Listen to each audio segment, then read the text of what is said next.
It was a bright, early morning. Mr. Fox woke up and went to wash his face.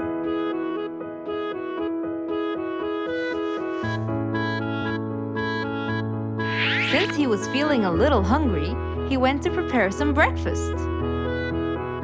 He prepared fruits, some cheese, a fried egg,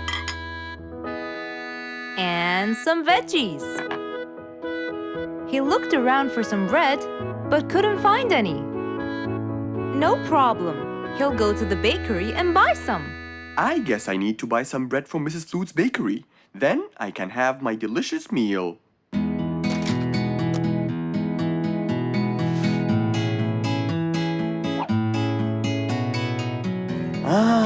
I'm very hungry. I'm sure glad the bakery is close by. I won't be needing my car.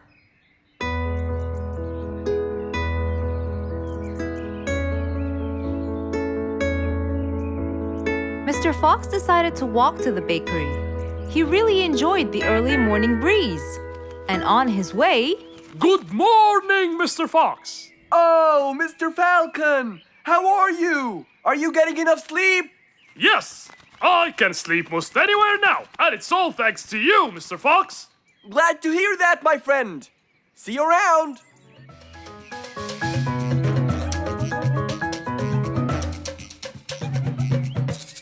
When Mr. Fox finally reached Mrs. Flute's bakery, he found a long line of customers. He got in line and patiently waited his turn.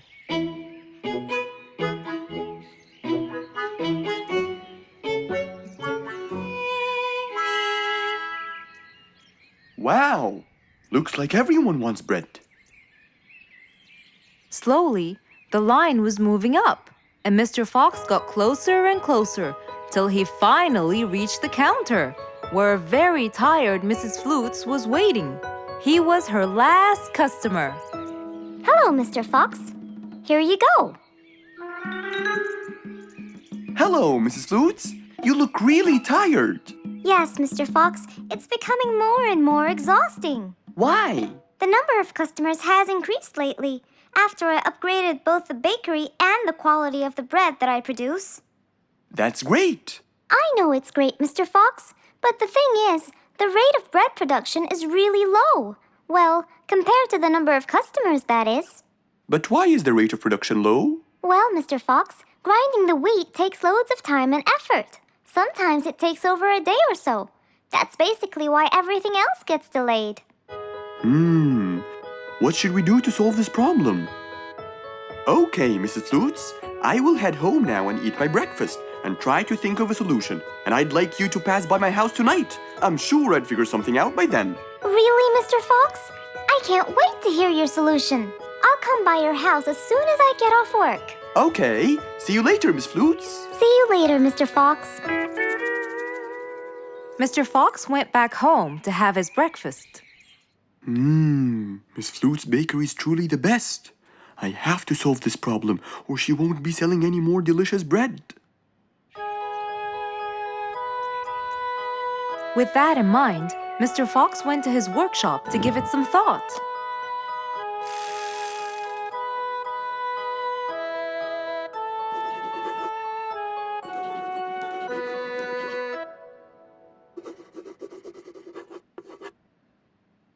Finally, he had a great idea.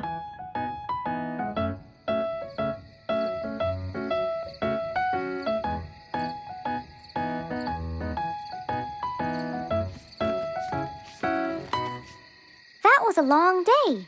I should head straight for Mr. Fox. I'm sure he would have solved my problem by now.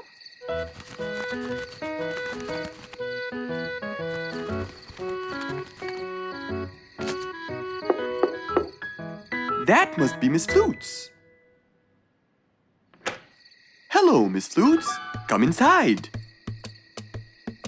Hello. Were you able to find a solution to my problem, Mr. Fox? Well, why don't you try this new invention?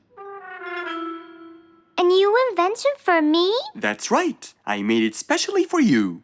That's wonderful. It's a grinding machine to help you grind wheat quickly. Brilliant.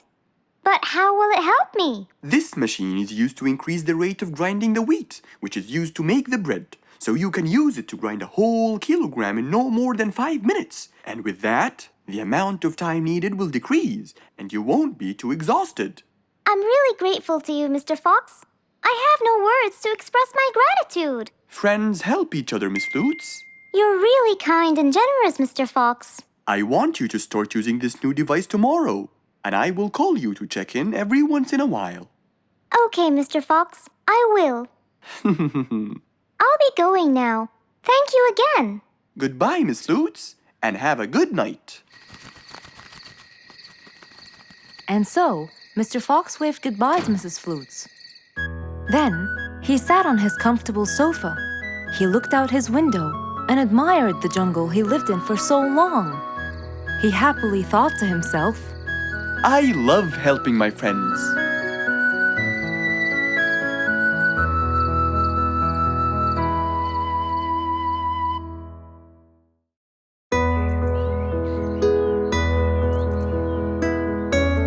One bright sunny morning, as Mr. Fox was having his morning coffee and reading his newspaper in the balcony, his phone rang.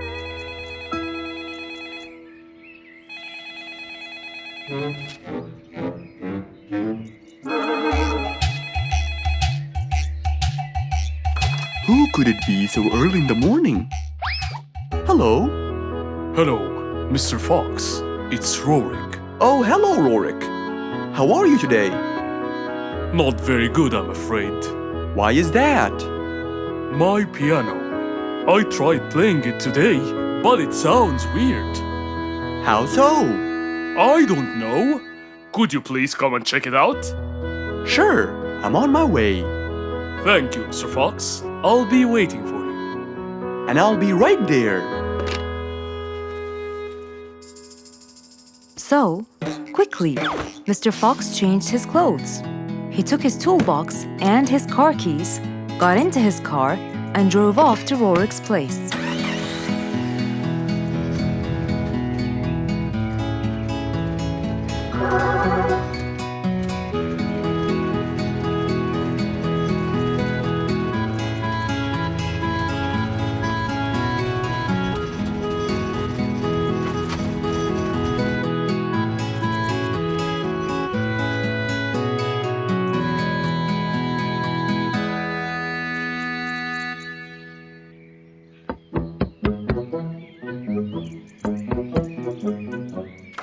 Hello, Mr. Fox. One moment, please. Your Majesty, Mr. Fox has just arrived. Of course. Let him in. Come in, Mr. Fox. His Majesty is waiting for you. Good morning, Rorik. I came right away. Oh, you're here, Mr. Fox. Please help me with my piano. It's the only thing that comforts me. Don't worry, Rorik. I'll see what I can do. Mr. Fox started to check the piano. He tried playing a few notes. What is it, Mr. Fox? Is it broken?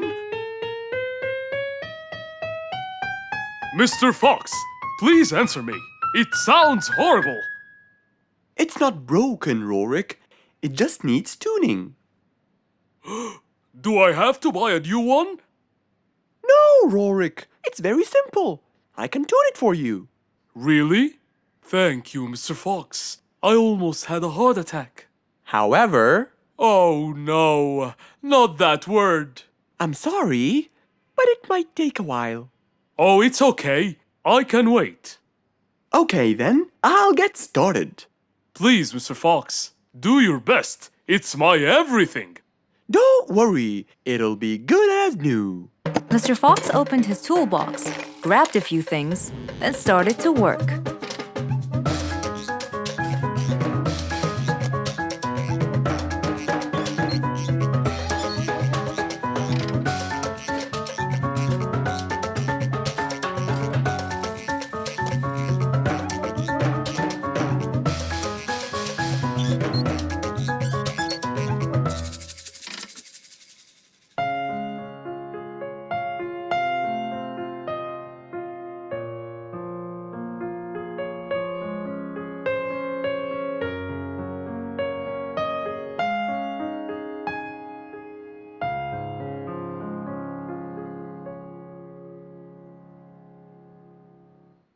Beautiful. It sounds beautiful. Told you everything will be alright. I can't believe it.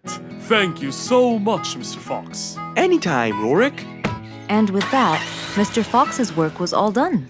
He waved goodbye and drove along happily. He had helped out a friend once more. For helping each other is everything you could ever wish for.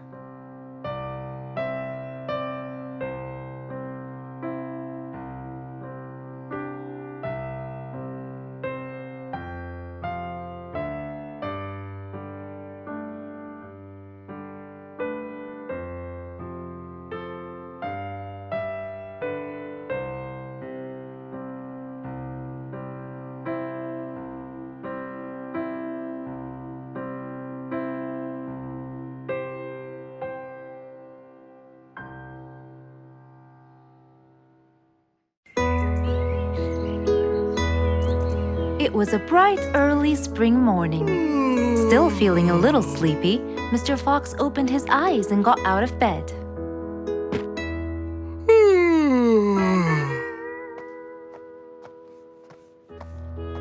Since the weather was beautiful outside and awfully tempting, Mr. Fox decided to go for a walk in the jungle.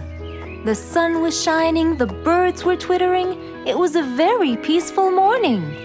Well, sort of. Worried that something terrible could have happened to one of the animals in the jungle, Mr. Fox sprinted towards the sound. Are you kidding me? You're the size of an air balloon! Are you making fun of my size, you piece of you? What? Take that back now, you... No! I'll never take it back! This was all your fault! No, it wasn't! It was yours! No! It's always your fault! Now, calm down. Oh, Mr. Fox, I'm so glad you passed by. You're the only one that could solve my problem. Solve your problem? No, Mr. Fox will solve our problem. No way! What you did was a total crime. So not true. You're the one who started it all and injured me, you big There, calm down. And just tell me what happened. He woke squeezed me me. up. Slow down, one at a time. Mr. Panda, you go first.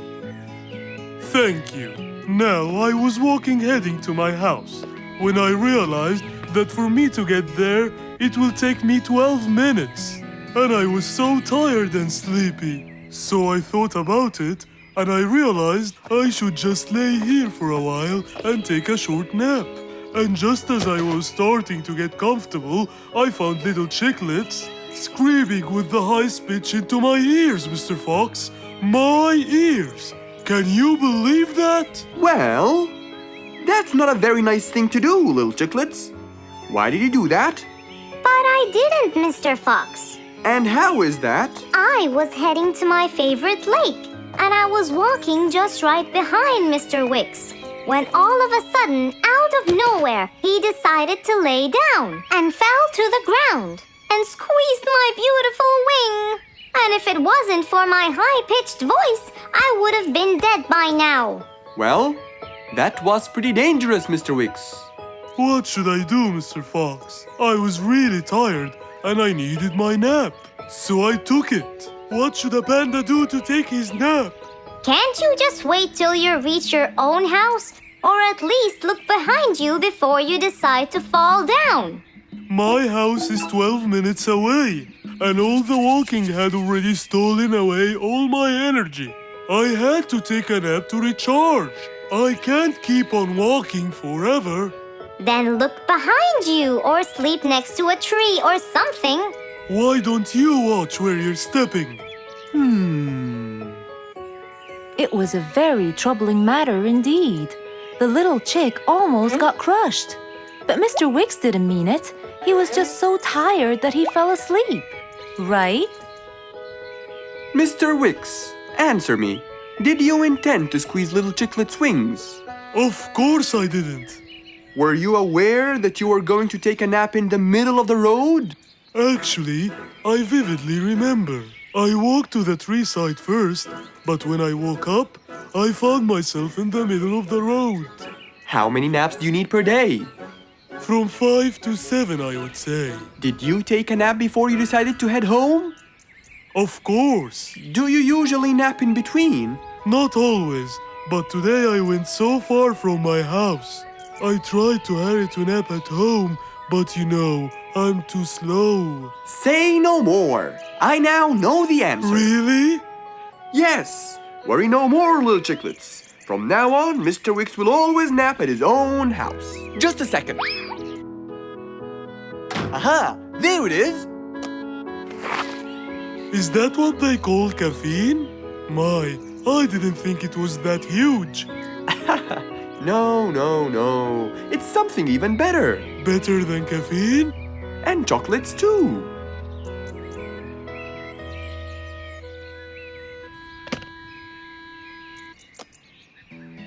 Wow! Rollerblades! So you'll be able to move fast and reach your house as fast as you can. Oh, can I try it now? Sure you can. Wow! Whee! Yahoo! Thank you, Mr. Fox. Anytime you need me, I'll be there.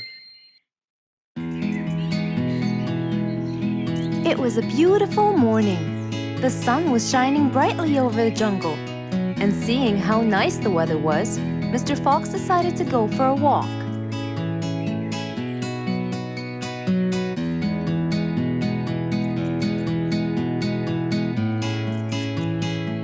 The birds were twittering, the bees were humming, and the flowers smelled pretty.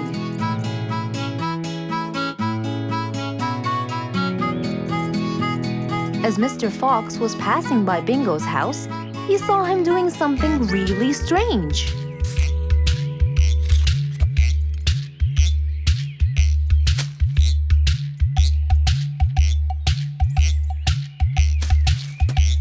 Bingo! What are you doing? I'm storing my favorite fruits to eat during the winter. But you can't just bury them. They'll soon rot. But what can I do, Mr. Fox? They only grow in the summer, and I love to eat them so much. Mr. Fox thought about it for a while. What could he do to help Bingo?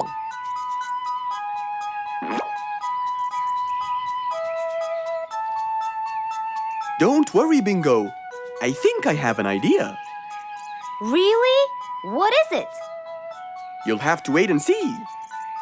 I'll just run to my workshop, and I'll be back before you know it. Okay. Mr. Fox went back to his workshop and gave it some thought.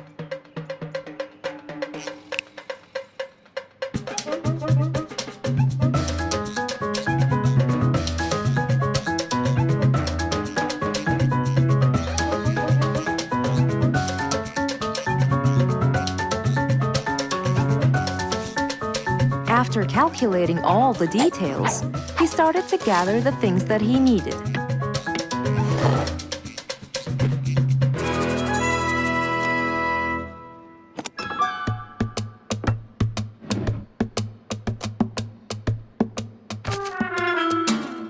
Then he took his toolbox and his car keys, and of course, the glass plates. He put them all in his car and was on his way.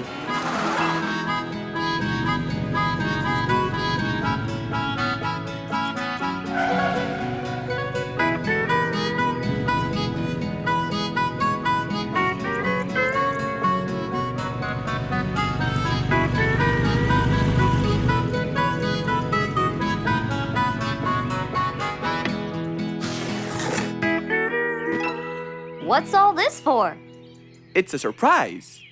I can't wait.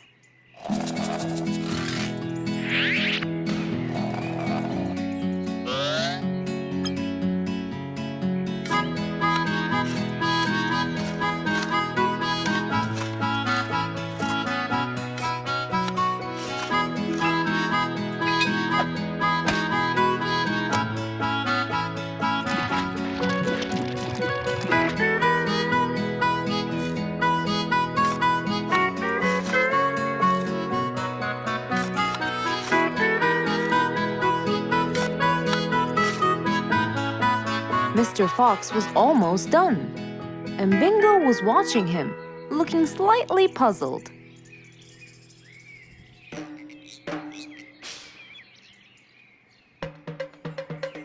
Here you go. You'll never miss pineapples again. So I can store them in here? No. You'll grow them in there. This is called a greenhouse. But it's not green, it's transparent. No. It's called green because we can grow green plants and fruits inside it whenever we want. Oh, so now I can have pineapples whenever I want? Yup. Anytime you want. Awesome! Thank you, Mr. Fox. Glad I could help. Here, this is for you, Mr. Fox. It's the best one I've got. Oh, that's very nice of you, Bingo. I love pineapples. Now you and I can eat them anytime we want. After helping out his friend, Mr. Fox went back to enjoy the rest of his day.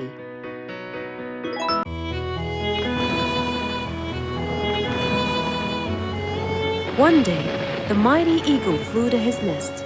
All he wanted to do was rest. He felt bitter, he felt cold. He was really getting old. He knew he needed someplace new. So, off to Mr. Fox he flew.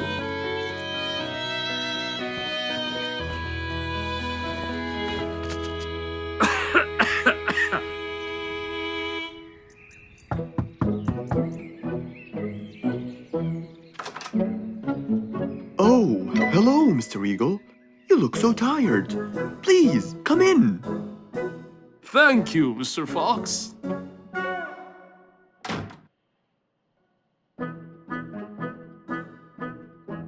Now tell me, how may I help you? Mr. Fox, I spent years in prosperity and glory, but I'm old now and tired.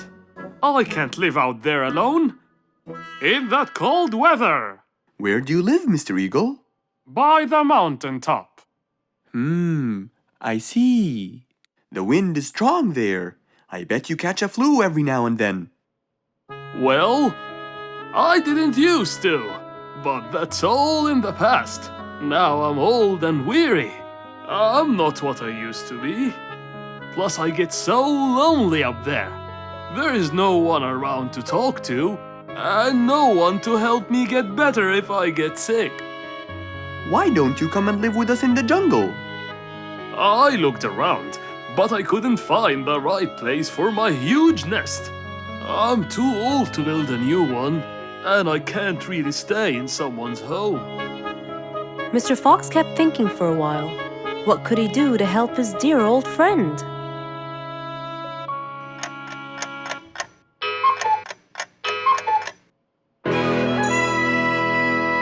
I got it. I think I can help you build a new house. Have no worries.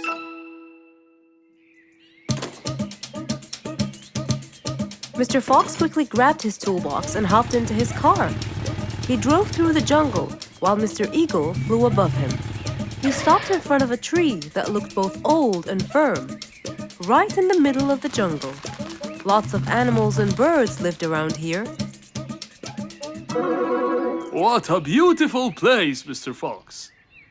Wait till you see what I have in mind for you. Mr. Fox started to work. He put a ladder against the tree and counted the steps up.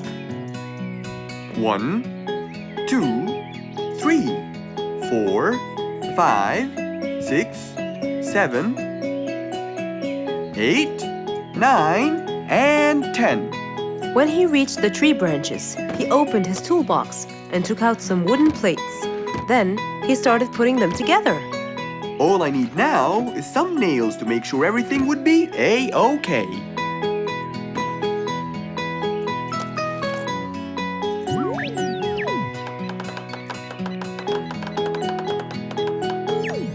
We're almost done, Mr. Eagle. Can't wait to see what it will look like, Mr. Fox. Oh my! What a wonderful treehouse! And it's all yours, Mr. Eagle. My own home. I can't believe it. Thank you so much, Mr. Fox. You're most welcome. As Mr. Eagle got inside his new house and closed the door, he felt a happiness like never before. He knew Mr. Fox's idea was truly the best, for there was comfort, there was warmth. He felt really blessed.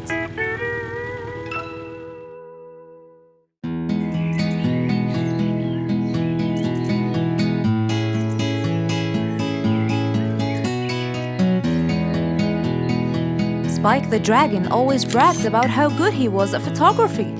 And all he wanted was just one little chance to prove to everyone how talented he was. It didn't take long before someone actually recommended him to be the official photographer of King Rorik the Lion's birthday party. All done and send. Wow! That's a nice picture. Now we know who'll be our photographer. And immediately, Mr. Tiger sent a message to Spike. Oh! Finally, someone recommended me. I won't let them down. I promise. And so, Spike started to train and practice some more. His pictures were beautiful, and he felt so happy. Everything went well until the morning of the party.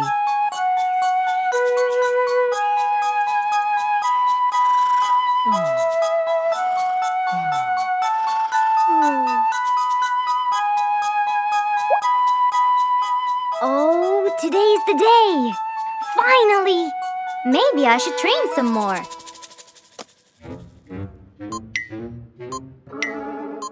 Huh? Oh no! What have I done? While Spike was testing his camera, he pressed on something that changed his camera settings. Now all his pictures turned to white. Spike tried to change it back. He cleaned his lens and checked his filters, but all was in vain. What will I do? Oh, what will I do? I must go to Mr. Fox at once. Feeling so worried and sad, and with no clue what to do, Spike held his camera and flew off to Mr. Fox.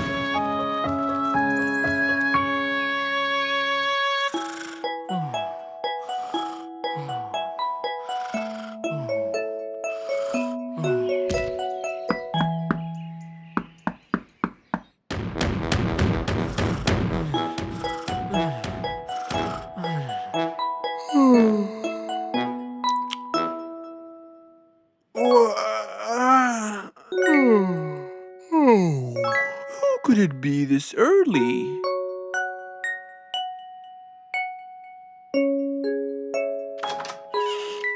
Oh, Spike, it's you.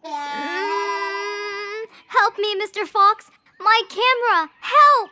All white, broken. Help! Calm down. Please, come in. Spike followed Mr. Fox inside. He sat down and started to speak slowly. You know today's the king's birthday party. Yes, and you've been hired as the official photographer. Congratulations, Spike. Oh, Mr. Fox, it would soon be condolences. What? Why? My camera. It's broken. Broken? Yes, I woke up early today and tried to check it. But I found that every picture I take becomes white. Have you checked the lens? Yes, and I re-cleaned them to be sure. But it's no use. And the filter? Everything. The lens and the filter. Can I take a look at it? Mr. Fox held the camera and started to check the settings. Where could I buy another one now? Do you have a professional or digital one? I don't think you'll need it, Spike. I'll go straight to prison, right? No, it wouldn't be fair to send the most talented photographer to prison. They'll all laugh at me. Are you sure about that?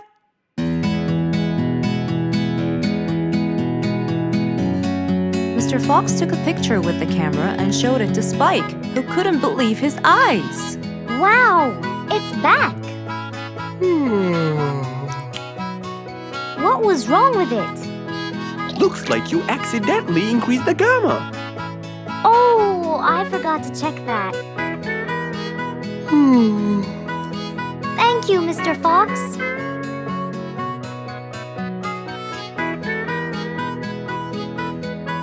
I'll go now. See you at the party. That would be awesome. With that, Spike walked out of Mr. Fox's place. He went back home with a smile on his face.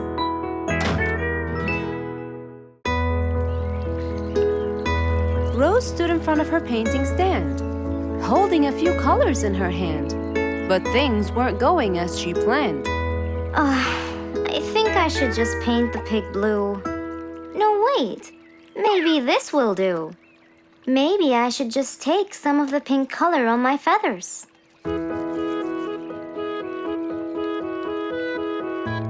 This isn't working. Maybe I should call Mr. Fox. He might have some clue about what I should do.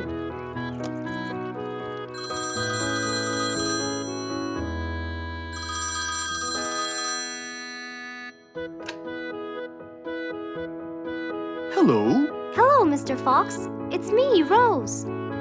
Oh, hello, Rose. How are you? I'm fine, Mr. Fox, but I do need your help with something.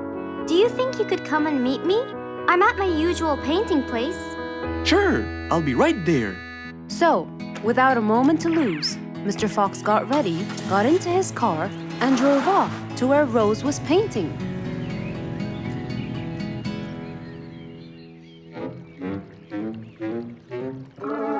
Oh, Mr. Fox. I'm sure glad you're here. I tried everything, but nothing seems to work. What are you trying to do, Rose? I was just trying to get some pink paint, Mr. Fox. I'm not sure that this is the right way to do it, Rose. Well, what should I do? Do you have an empty color palette? Of course. So, what colors do you need? I have red, blue, yellow, black, and white. But I still need pink, green, orange, purple, and brown. Let me see. If we take a bit of red and a bit of white, we can make pink. Oh, it's just like magic. How about the other colors? Do you want to try? Why, yes, I would. But which colors do I use? Use your imagination, Rose. I want to try red and blue. Okay. Wow! Now I can paint my violets purple. Do you want to try again? Sure. This time I'll try red and yellow. Nice. Now you have orange. It's beautiful, Mr. Fox. But I'm still missing green. Well, let's see. We still haven't mixed blue and yellow, have we? Right! This is a really cool shade of green. Now you can paint all you want. But, Mr. Fox, what about brown? Right. I almost forgot. Let's try orange and blue. Yes, that's it. I really can't thank you enough, Mr. Fox.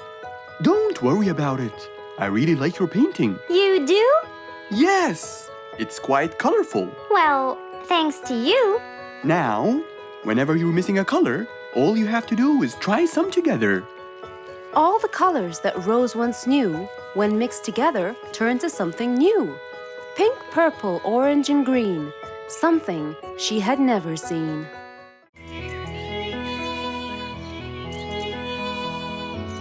It was a very fine day, in the beautiful month of May. Mr. Fox decided to go for a walk. So, without further delay, he was on his way.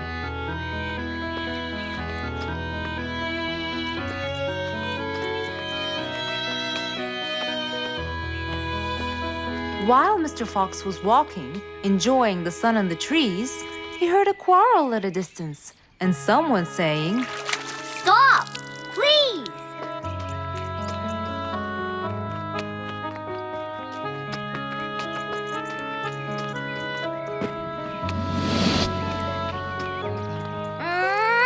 What? Can't a monkey enjoy a spring nap in peace? Nap somewhere else. I don't care. Excuse me? You splash somewhere else. You've got the whole ocean. That's more than enough room. What's going on here? I like it here, and I'm going to stay. You stink! Bingo? Bite me. Bubbles? I gobble you up, but I prefer a healthy diet. What's the matter with you two? I'm calm and happy. I'm just simply awesome. Mr. Fox, can you believe her? Honestly, I don't believe the fact that you two are fighting in this lovely weather. You tell him, Mr. Fox. Such a gloomy monkey. All I want to do is take a nap. Such a gloomy monkey, such a gloomy monkey. Bubbles, stop that! What's your problem, Bingo? What can I say, Mr. Fox? I just wanted to nap on my hammock. But Bubbles kept splashing water all over me. And it's so irritating. As if it wasn't on purpose, Mr. Fox. I just wanted to enjoy spring my way. Can't I enjoy the weather however I please? Of course you can. But Mr. Fox! And you too should enjoy your spring nap as well, Bingo. Finally! That's right. Go enjoy your spring sleepiness some other place. Say what now? You know what? I've got the perfect solution to your problem. Really? Yes, and it's very simple. What is it, Mr. Fox? Wait here for a second. Don't splash water for a short while, okay? Fine.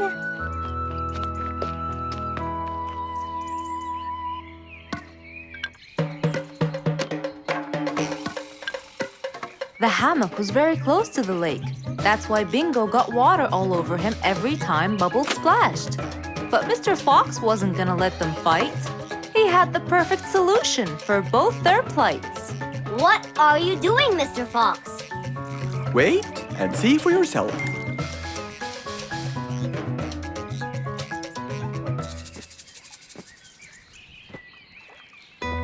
Let's see. First, we'll untie the hammock. 1, 2, 3, 4, 5. Now, we'll go a few more steps up and tie the hammock again. Here's good. There you go. Try it now, Bingo.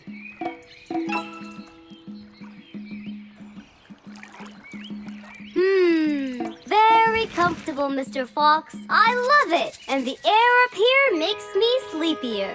Bubbles, give me your biggest splash. Whoa! Ha ha ha ha ha. Whoops. Sorry, Mr. Fox. Don't worry about it. I feel fresh. Mr. Fox's work was done. First there was trouble, now there was none. For there was indeed no better deed than rushing to help a friend in need. It was a bright sunny day. Mr. Fox had had his breakfast and was now out doing his morning exercises. It was then when he saw Woody, who was passing by. Ah, Woody, how are you? Haven't seen you in a while. I really missed you. I'm fine, Mr. Fox. I really missed you. I hope you're doing great. Why does he look so sad? I hope nothing bad has happened. You look a bit down, Woody. Is everything all right? Are you okay? Oh, Mr. Fox, I really need your help with an urgent matter. Don't you worry, my friend. Big or small, every problem has a solution. I assure you, everything will be all right. Oh, I know, Mr. Fox. I can always count on you. Let's go inside. I'll get you something to drink, and then we can sit down and you can tell me all about your problem. Let's go. Woody followed Mr. Fox to his house.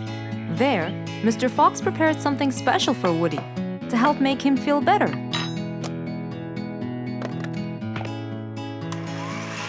I made you some fresh orange juice. This will help you relax and cheer you up. Oh, you're very generous. I love orange juice. Thank you.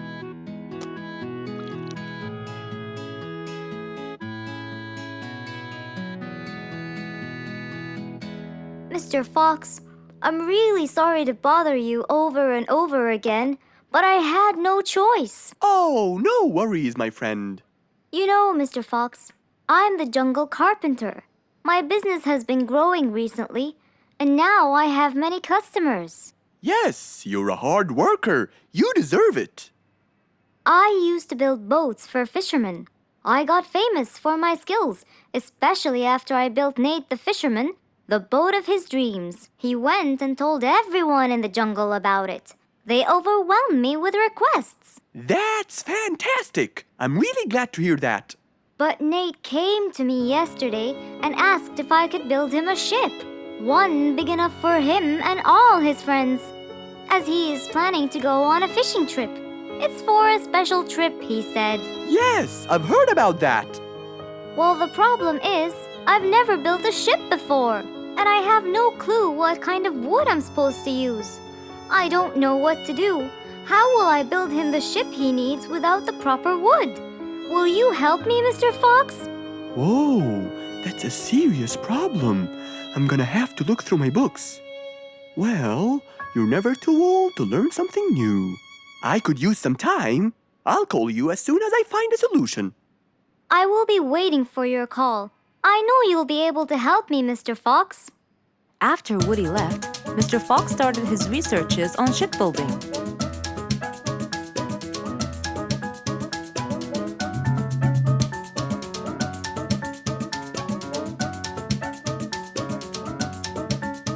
After hours and hours of hard work, he finally got it. Yes, I've got it! But what did he get? We'll find out in the next episode.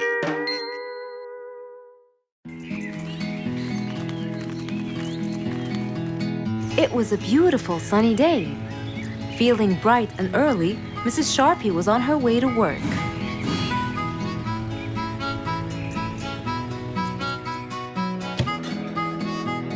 Good morning, Sharpie. Good morning, Emma. You're looking good today, Sharpie. Thank you.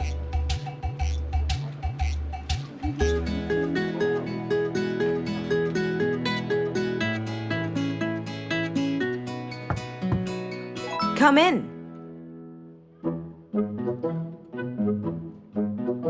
Good morning, Mrs. Susan. Oh, good morning, Sharpie. Today's gonna be a special day. I hope so, but why? Well, we have more packages that need to be delivered to their owners on time. And there's a special package for the king. I'm on it, Mrs. Susan. After piling them all up, Mrs. Sharpie went to deliver the packages.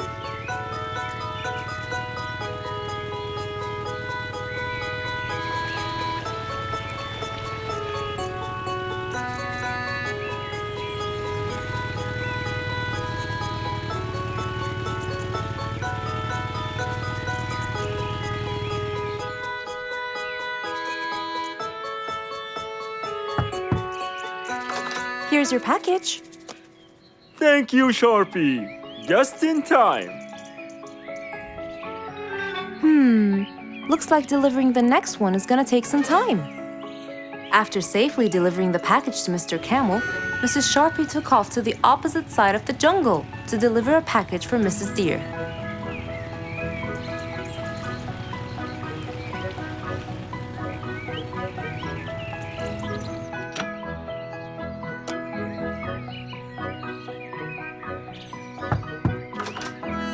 Here's your package. Thank you. But why were you late? I waited all morning. Next was Mrs. Bird's package, and that was south of the jungle. That was very tiring for Mrs. Sharpie.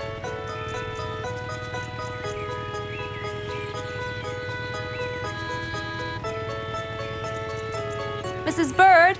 Mrs. Bird! Here's your package. I thought you weren't coming. Thanks anyway.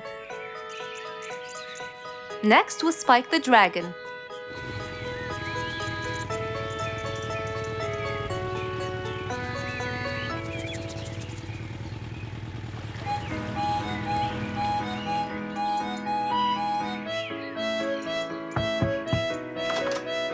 Here's your package. I never thought you'd be late. Oh no! It's the last package I'm delivering today. I hope the king is not too upset that I'm late. Worried and a little scared, Mrs. Sharpie took off to deliver the last package. She was already late as it is. The last package was intended for the king, and after being all over the jungle, will she be able to make it in time? Here you go, Mr. Timber. This package is for the king.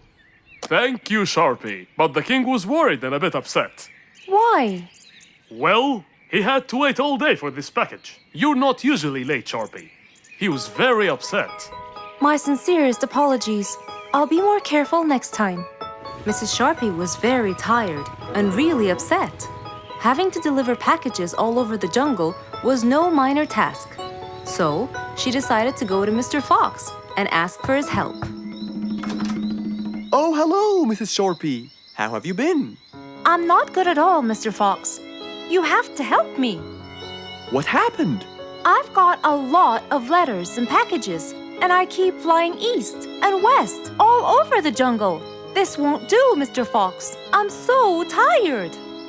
Oh, Mrs. Sharpie, you do look exhausted. Please, come in, and we'll figure this out together.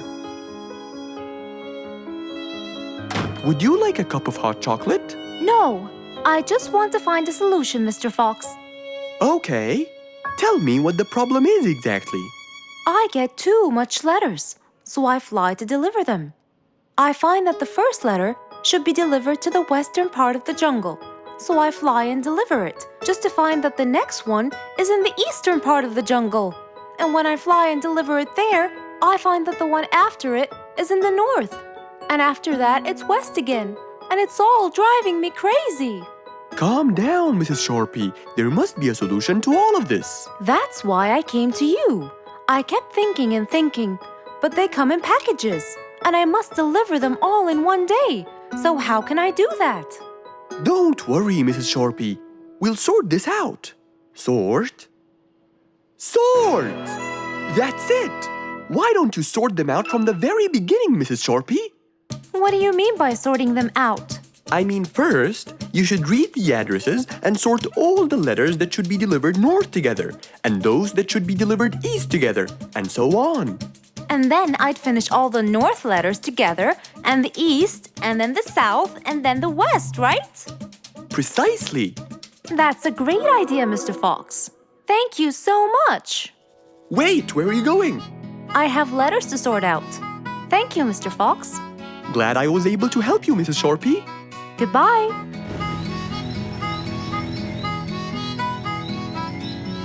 Happy with the solution she got, Mrs. Sharpie took off and looked forward to a new day with her new planned plot.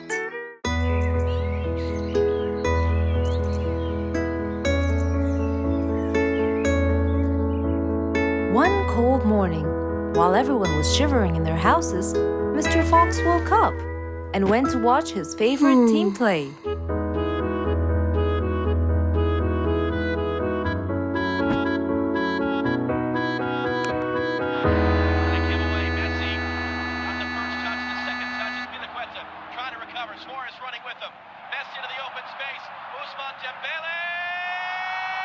Ah! He's going to win! I wonder who could it be so early?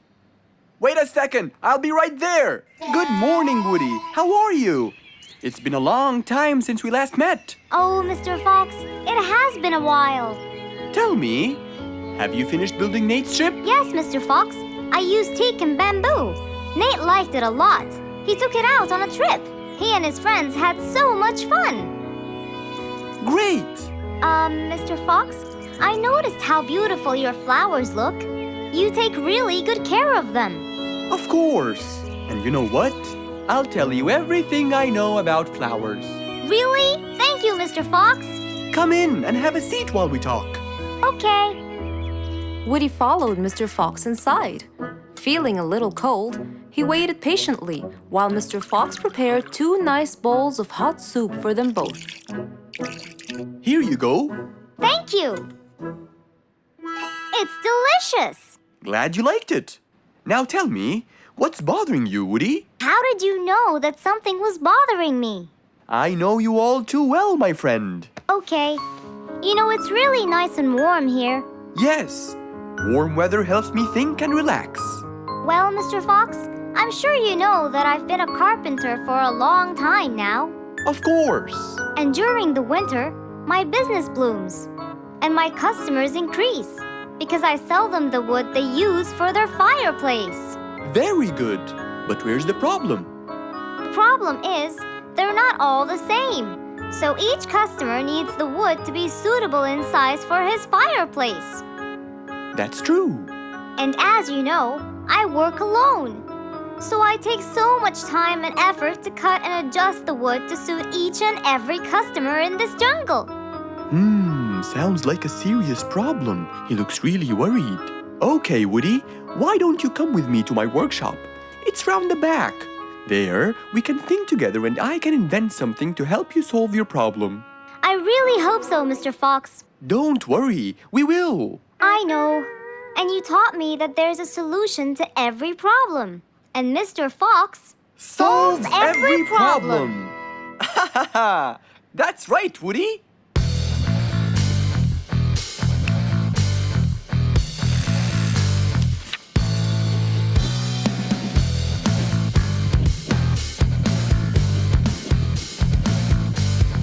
I will invent a gigantic wood-cutting machine that has the ability to choose and control the size and shape of your wood depending on what you need.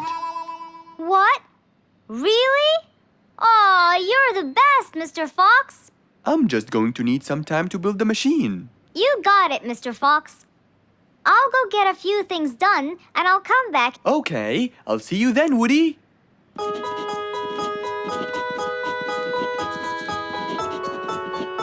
Mr. Fox started designing his cutting-edge invention. He knew that is exactly what Woody needed to help him with his carpenting business. And because he was making this device for Woody, he thought he'd add a bit of color to make it all even more special. Finally, this is it! Mr. Fox's size-adjusting wood-cutting machine.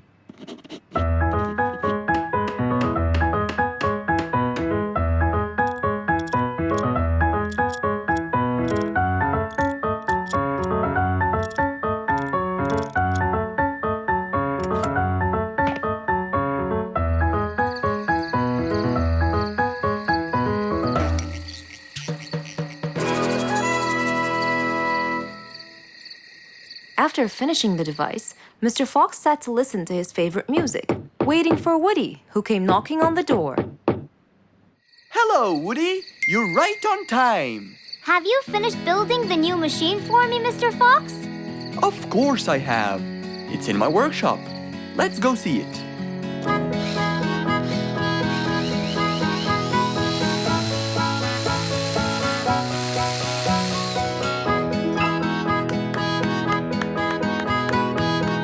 Fantastic! I don't know how to thank you, Mr. Fox. I'm really grateful for what you've done. Don't thank me. I only did what I had to do. I'd better be off now to cut more and more wood. Have a wonderful evening, Mr. Fox, and thank you again. Good night, Woody. See you soon.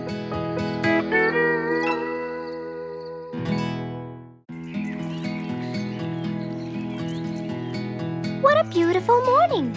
Mr. Falcon should have been here by now. He was supposed to get me some sugar candies from the other side of the river. I can't cross that river on my own. I can't swim. I'd better go to Mr. Fox. He'll tell me what to do.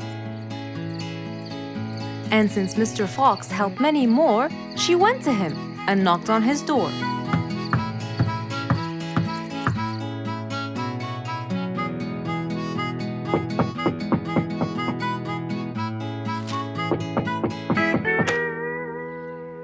Who's there?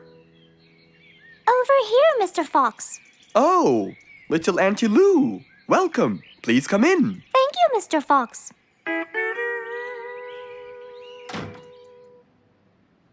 What can I do for you? Mr. Fox, my problem might seem small, and I know how busy you are, but Don't worry, Auntie Lou. Whatever it is, we'll find a solution. Tell me, what's bothering you? sugar candies. Sugar candies? But you love them. Yes, Mr. Fox, I do. That's the problem. The only place I can find them is by the other end of the river side, and I don't know how to swim. Well, how did you get them before? I had some friends who would cross the river and bring me some candies with them. But I can't wait for them to go every time. I want to be able to get them myself. I see. So you want a way to cross that river by yourself. Yes. Do you want to learn how to swim? Impossible. I'm so afraid of the water. It's my worst nightmare. Isn't there any other way, Mr. Fox? Sure there is. Let me think. Mr. Fox thought quickly and without delay, for there was already another way. He'll build a bridge for Auntie Lou, so she could cross whenever she wanted to. Little Auntie Lou, how wide is that river? Very wide, Mr. Fox. It won't be easy, but let's go. Into the workshop ran Mr. Fox. He grabbed some wood and his toolbox. He put them in his jeep and hopped inside. Then he and Auntie Lou went for a ride.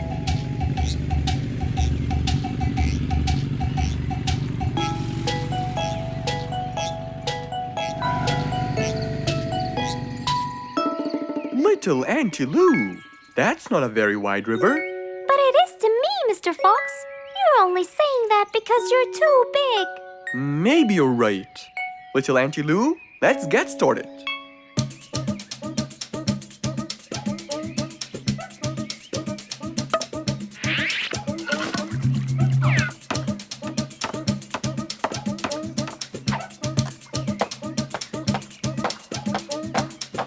Finally, the bridge is complete. Mr. Fox, that's exactly what I wanted. Thank you so much. I'd better be on my way to collect the sugar candies. I've always dreamed of this.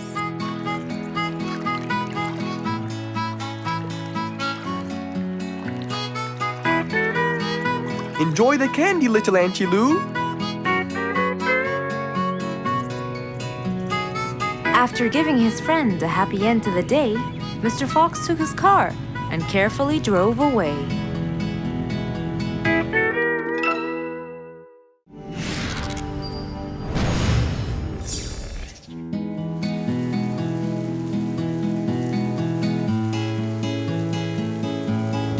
One stormy winter night, when most of the animals stayed warm in their beds and turned off the lights.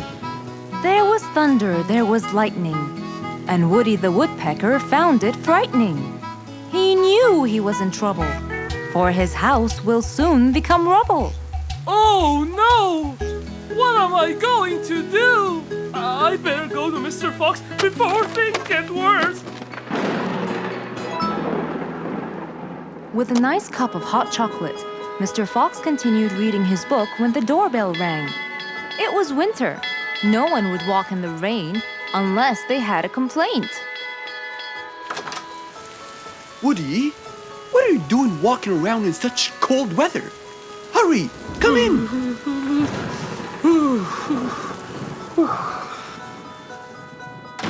Mr. Fox, I know it's cold, and I'm sure my problems will make you feel bored, but I need your help.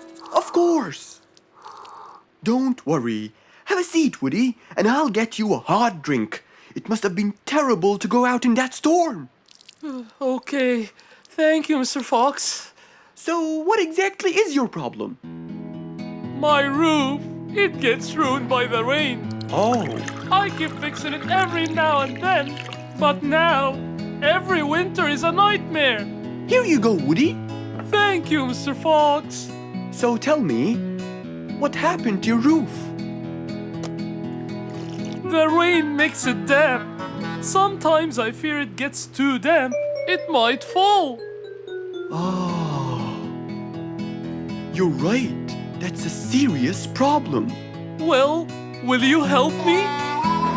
Mr. Fox knew he couldn't stop the rain, but he couldn't let Woody's efforts be in vain.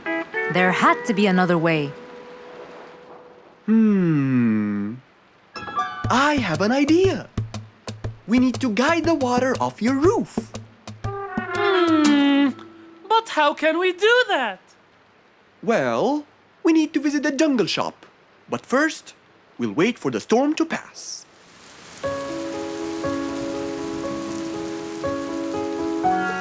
Finally, the storm faded away, revealing a bright, warm, sunny day. I think the weather is better now. Let's go, Mr. Fox. Mr. Fox and Woody hopped into the car, and off they drove to the jungle shop. So, what will we buy from here, Mr. Fox?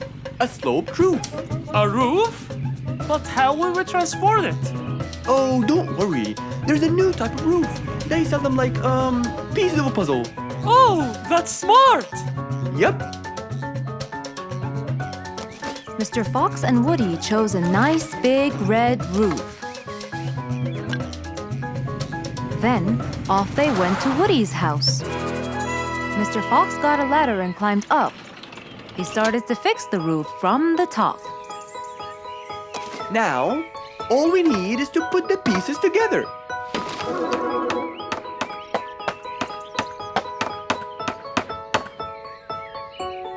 All done.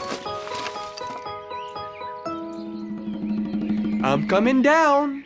Wow, it looks great!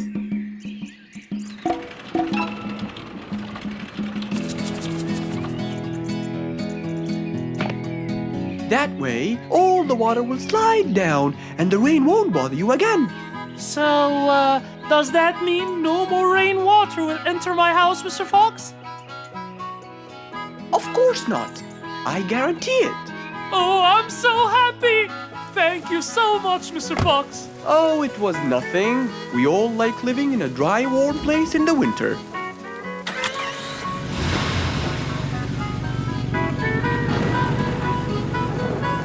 Woody thanked Mr. Fox, for now he could enjoy the warmth and comfort of his house.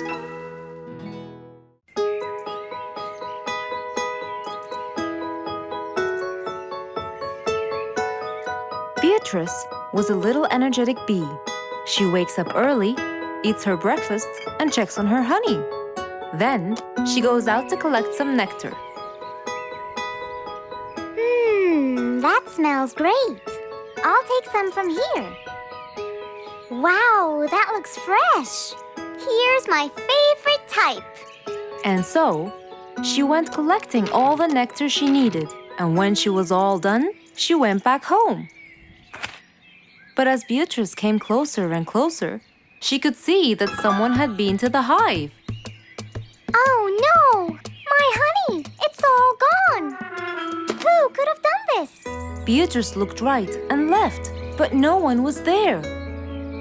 Sadly weeping with grief, she went to the place where she might find relief. Oh, Beatrice. How have you been? Mr. Fox! Beatrice, what happened? Someone stole my honey and destroyed my hive! Who would do such a horrible thing? I have no idea! I was out collecting nectar, and when I came back, I found... Calm down now, calm down. I don't know what I should do! Mr. Fox felt sorry for Beatrice. He kept thinking of a way to prevent this from happening again. Aha! I got it! You know who did this? No, but I can prevent this from happening again. Really? Really? Come with me. At once, Mr. Fox ran to his workshop. He grabbed some steel, some wooden plates, and his toolbox. He then hopped into his car with Beatrice by his side and drove away.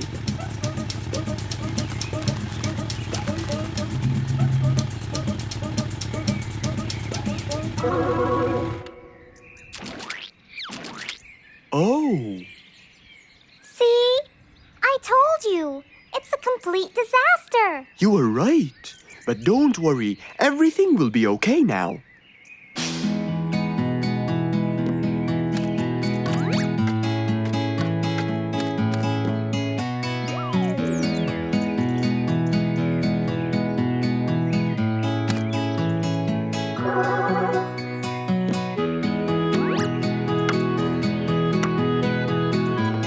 Mr. Fox started to work.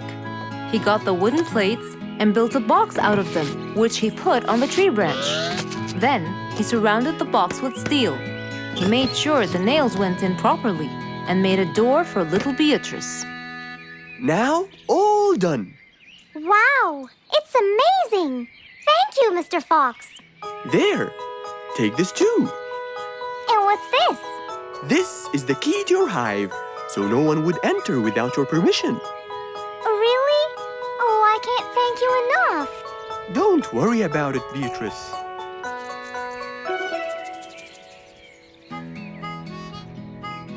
Here, Mr. Fox, this is for you. What's this? It's one of my delicious honey jars. It's the best kind I've got. Oh, you didn't have to. Well, thank you, Beatrice. And as Mr. Fox drove away, he thought that this was the perfect end to the day.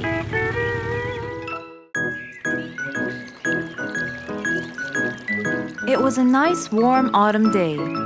Mr. Fox was doing his morning exercises, sit-ups, push-ups, and running on the jungle track. A very refreshing start to the day. But then, unexpectedly, fog started to form, stopping any plans to enjoy the beautiful weather.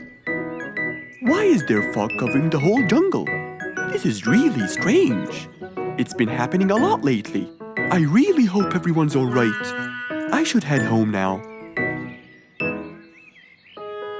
Oh, I think I should probably stay home today. I don't have my morning newspaper yet. And how would I? It's impossible to see. Aha! Wait a minute. I'll try calling Mr. Falcon. He'll definitely tell me what's going on. Mr. Fox held the phone and dialed Mr. Falcon's number.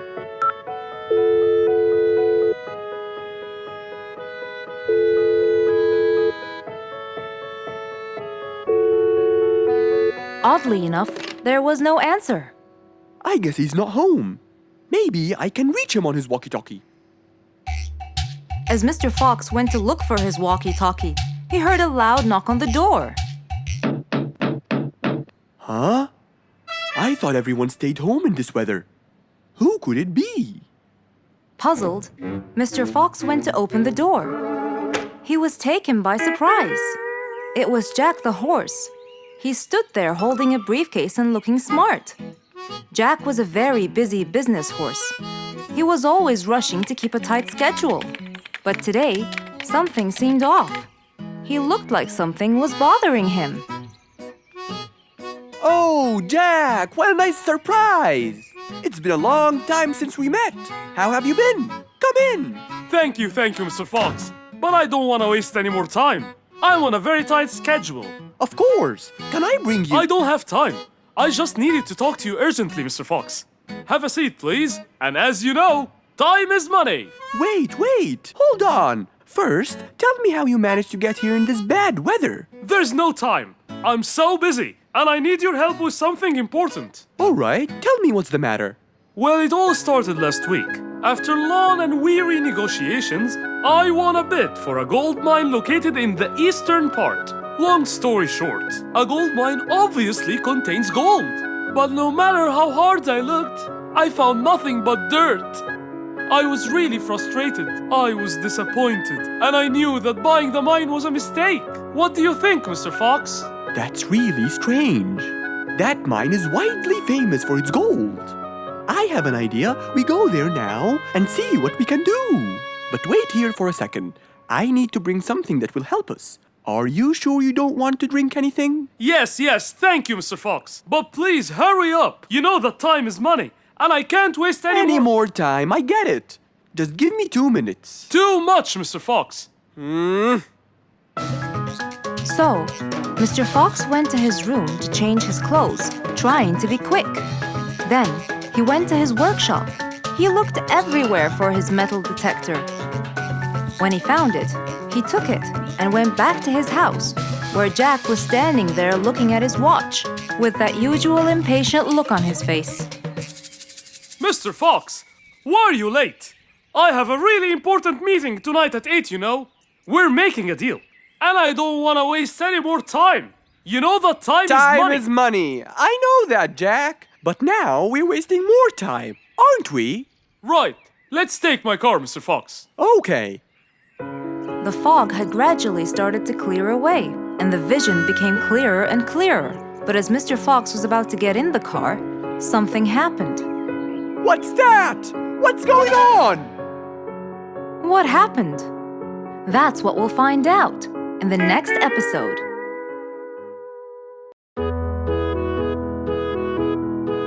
Mr. Fox was known for his kindness in helping others. Everyone went to him for advice, even Woody, the jungle carpenter. After being assigned the task of building a really big ship, he went to Mr. Fox, seeking his wisdom. Mr. Fox listened carefully to what Woody had to say, and in turn, promised to help him. He started a research on shipbuilding, and after hours and hours of hard work, he finally got it. Yes! I've got it! But there is something I need to check first. Mr. Fox went for a walk in the jungle, looking carefully at every tree on his path. Then he stopped in front of one and said, Yes! That's the one! Immediately, Mr. Fox took a paint bucket. He wanted to mark the tree, so he wouldn't forget which one it was. After that, he got into his car and drove off.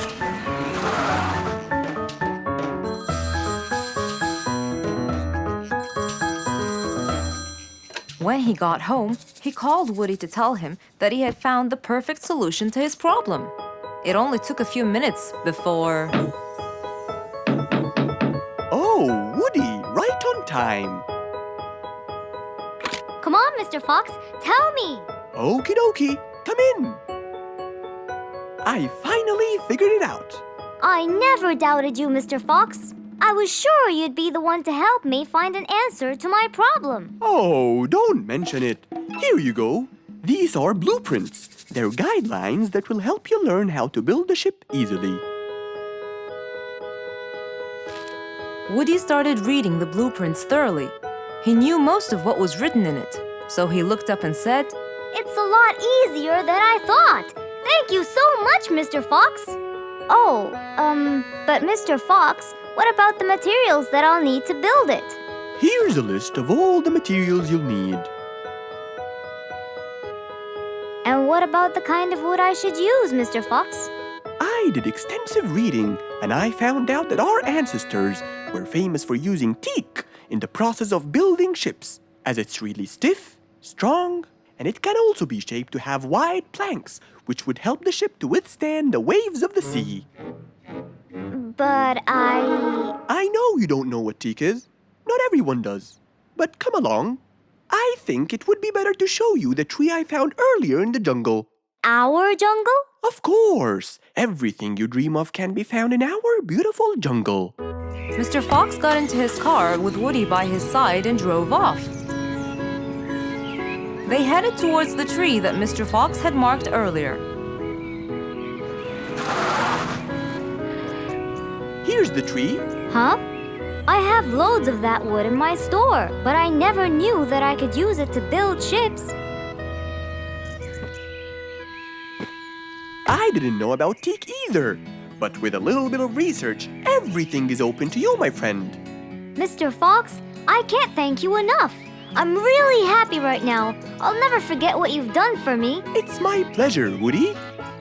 Now that I know what I should do, I'll go back and start building that ship for Nate as fast as I could. Thank you again, Mr. Fox. So, After helping his friend, Mr. Fox got into his car and drove away happily. You know, it's true what they say. A friend in need is a friend indeed.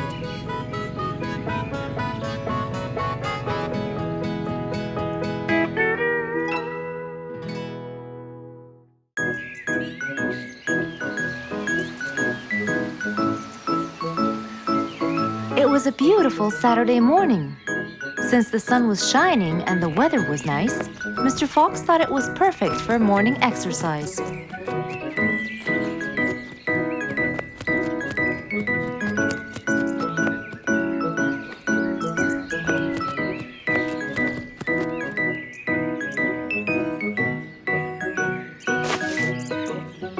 Ah, Piggy, how are you? Haven't seen you in a while. I really missed you. I'm fine, Mr. Fox. I really missed you too. I hope you're doing great. Why does he look so sad? I hope nothing bad has happened. You look a bit down, Piggy. Is everything all right? Are you okay? Oh, Mr. Fox, I really need your help with an urgent matter. Don't you worry, my friend. Big or small, every problem has a solution. I assure you, everything will be all right. Oh, I know, Mr. Fox. I can always count on you. Let's go to my house. I'll get you something to drink, and then we can sit down and you can tell me all about your problem.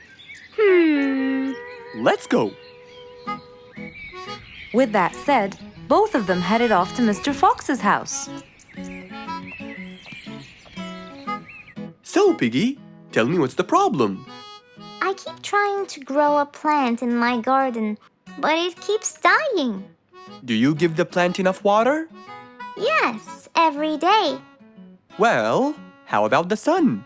Do you keep it in an open sunny area? Yes, I do. I plant it in my garden. Looks like I'll have to come with you to find out what the problem is. Wait here for a moment, please. So, without further delay, Mr. Fox changed his clothes and got ready. Then, they both got into the car and drove off to Piggy's house.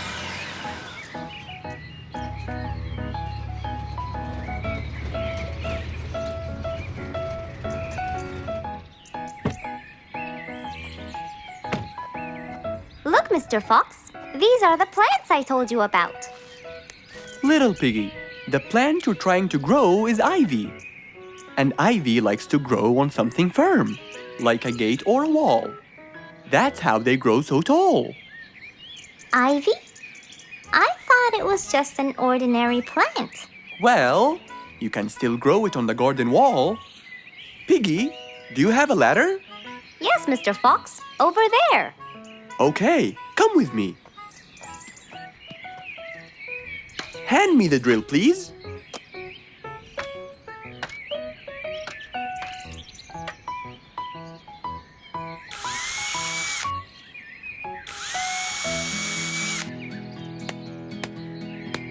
After drilling the holes and hammering the nails, Mr. Fox hung the ivy plant all across the wall.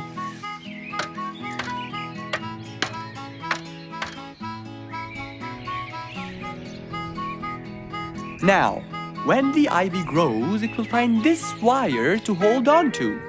I got it. Thank you, Mr. Fox. You're welcome. Take good care of it. After saving the plant and helping his friend, Mr. Fox took off. And that, my friends, was the end.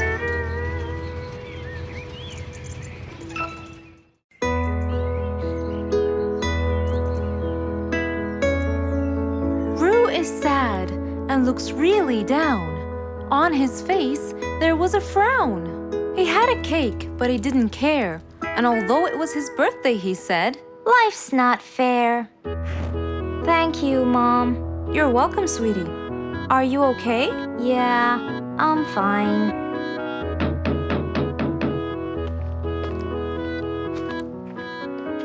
Oh, look who's here.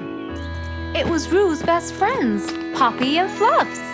Hey there! Happy birthday! Wow, neat birthday cake. Yeah, just a normal birthday cake, traditional birthday hat, and the same old wishes over and over again. Roo, are you okay?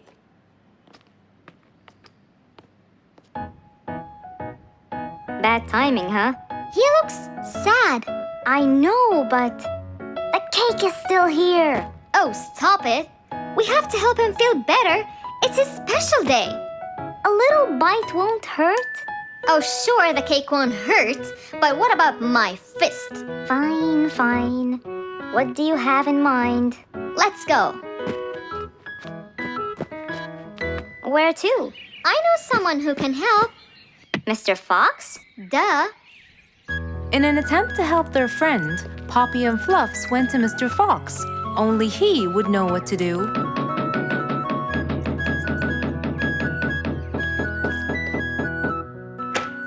Hey, carrots. Do you have any lemonade, Mr. Fox? I stopped apologizing for his behavior long ago. You know, Fluffs, he's just Fluffs. It's okay. Come in. Are you sure it's all right? Positive. It's always the right time. It's Rue's birthday, and he's pouting. He's bored with the same birthday routine every year. So we want to make him something different this year. Can you help us? Yeah. Unbelievable. You'd think I'm quite believable if you tasted this lemonade. It's awesome. Any ideas, Mr. Fox? What do you guys say I help you throw him an extraordinary party with a magic show? A magic show? But who's gonna perform the magic tricks? You guys will. I'll teach you. This is the best idea ever. I agree. We'll also bake him a cake. But he says cakes are boring. I can assure you, this one he will like. Sounds like the perfect plan. All right, first, let's bake the cake. It wasn't a very easy task, but all three of them worked hard to make this the best day ever.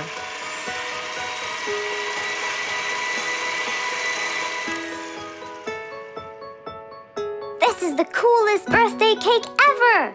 Now for the magic tricks. We need a bottle of water left in the freezer for around 2 hours and a plate full of ice. We'll also need some food coloring and soda. I'll get the color blue. I'll get the green and the yellow. And I think I'll get the red. We are all set now, I think. Not yet. What else do we need? Invisible ink. Huh?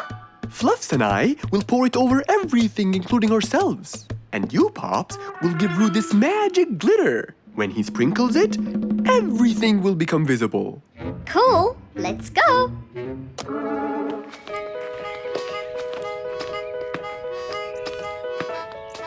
Let us pour the invisible ink now.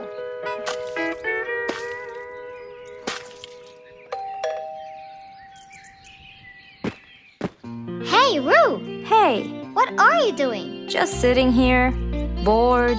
Well, not for long. Yeah, right. Well, think again.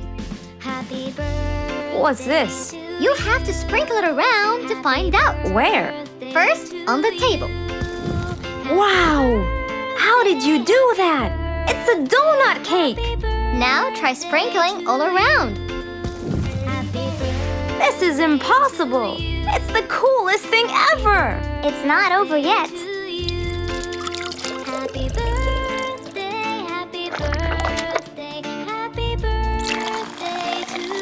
I can't believe you guys did all this for me! All thanks to Mr. Fox. He was a great help. I can't believe you guys! Thanks! That's what friends are for. Mom, come and see! What wonderful friends you have, Roo! Yeah, I think so too. Because of his friends, Roo's birthday was extra nice. One celebration was not enough, so they celebrated twice. One day, the whole jungle decided to celebrate their new king, Rorik the lion. He was young, active, and picky, and known for his loving spirit. After his coronation, King Rorik moved to his new mansion and started to check it out.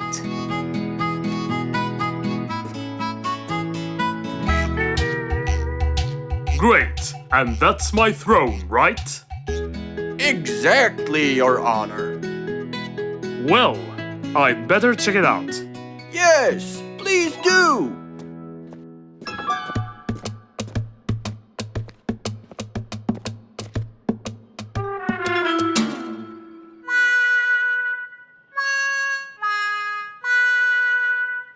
Timber! That's too uncomfortable.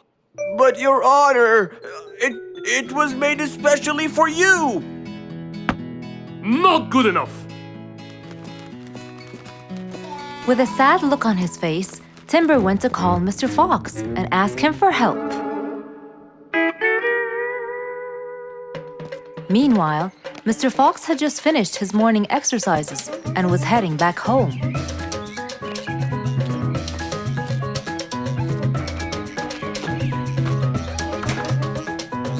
After a cold shower, he changed his clothes and had some tea.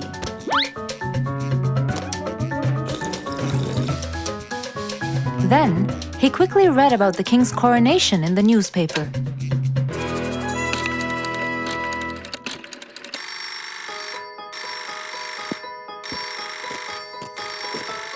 Hello? Hello, Mr. Fox. Can you please, Hello, Mr. Fox. This is Rorik. Oh, hello, Your Highness. How may I help you? I need you to come immediately. There's a huge problem, and I'm pretty sure that you're the only one who can help. I'll be right there. So, Mr. Fox quickly took his keys, hopped into his car, and drove towards the king's manor.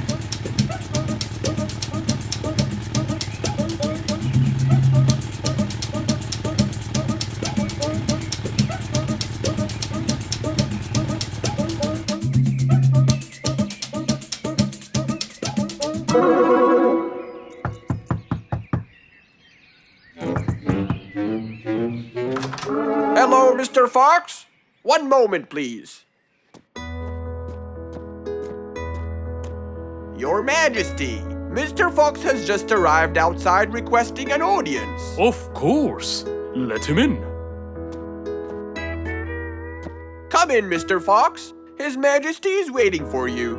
Good morning, Your Highness. What seems to be the problem? Oh, Mr. Fox. Good, you came quickly. Always at your service.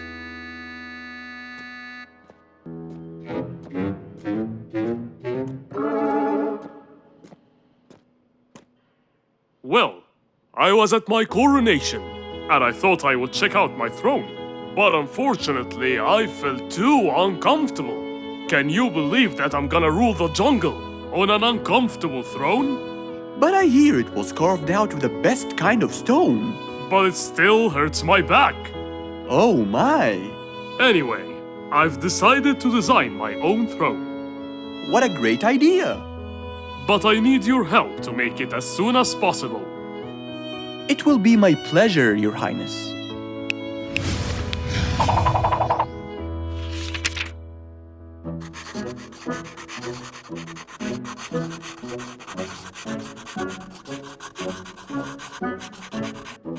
Mr. Fox designed a new throne for the king, but the king didn't seem to like it. I know just the thing for you. Mr. Fox took his tape measure and got to work. He took measurements and made estimations. This wasn't going to be easy, but Mr. Fox was gonna give it a try anyway. He hopped into his car and took off for the jungle store.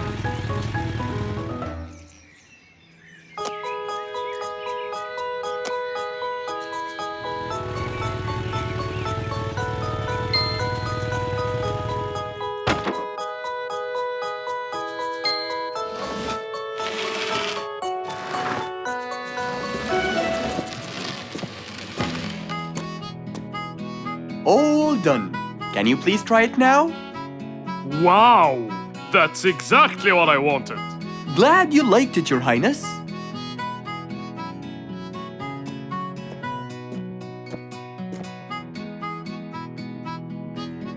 And there you have it, the new king of the jungle. Who can you always count on? They're always there when you're feeling down, ready to draw a smile and remove that frown. They make a bad day so much better, especially if you share toys and play games together.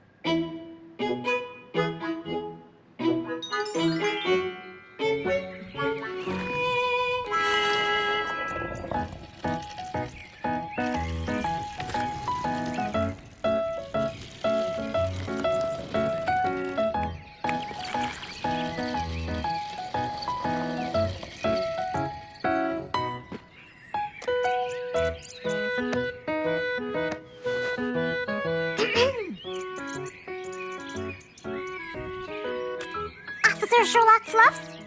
I'm with you, Officer Poppy Holmes. I think we're moving in the wrong direction. You might be right, Officer Poppy Holmes. I can see footsteps in the opposite direction.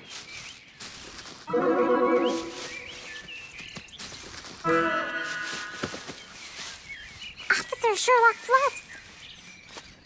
I think someone is after me. Run, officer, run!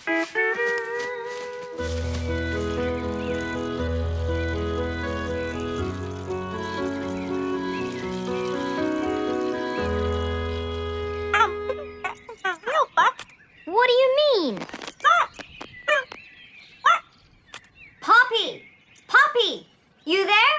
Poppy! I can't believe we lost the connection. Poppy! Poppy, where are you? Filled with worry, Fluff searched and searched for Poppy, but he couldn't find her anywhere.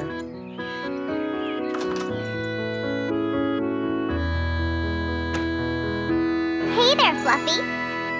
What? How come you're here? I thought you'd eventually come home.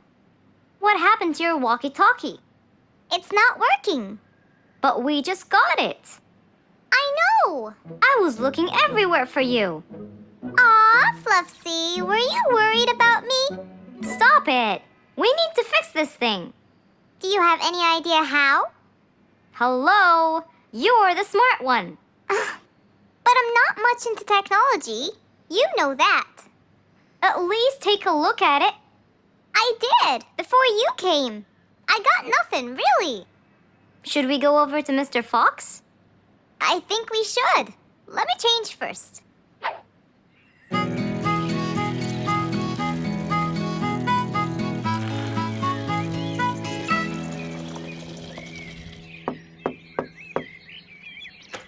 Hello. Hey, Mr. Fox, Poppy broke her walkie-talkie. I so did not. Don't fight, you two. Show me your walkie-talkie. Maybe I'll be able to fix it. Here.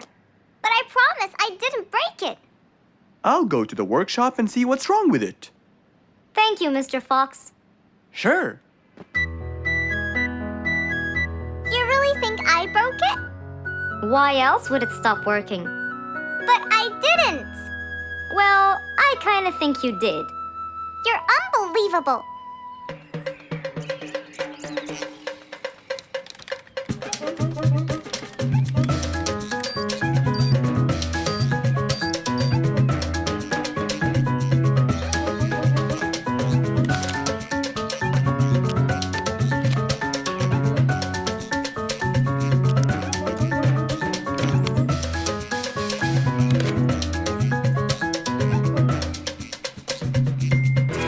It's working just fine. I told you.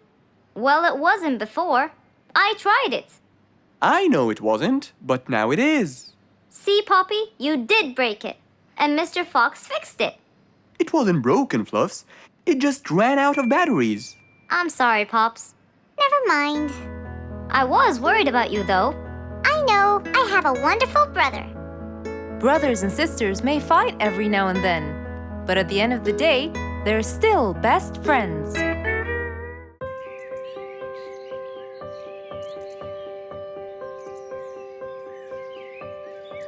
It was a beautiful spring morning. The sun was shining brightly. The sound of the birds woke Mr. Fox up.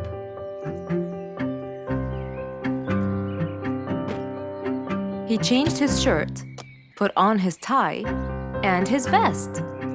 Then he drank his tea. It was delicious. After reading a shop manager ad, he got into his car and drove off.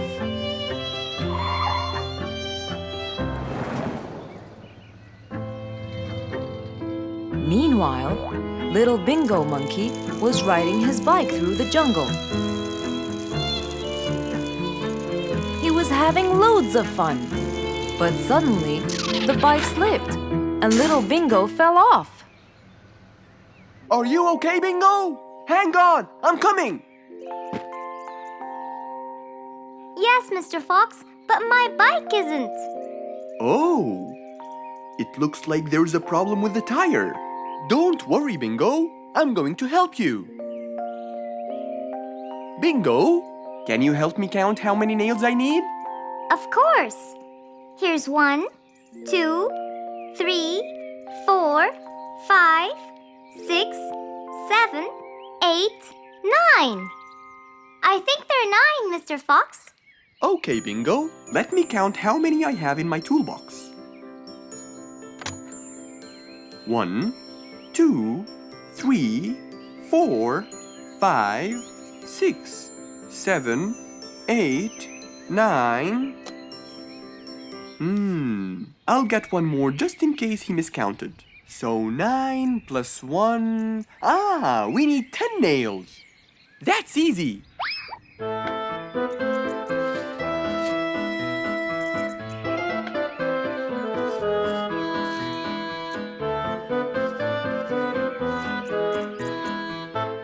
Okay, Bingo. It's all done. Thank you so much, Mr. Fox. You've helped me a lot. Come on, give it a go. So once again, little Bingo rode along happily. An autumn windy day. It was Jumbo's birthday. He was dancing and playing with his friends, hoping this day would never end.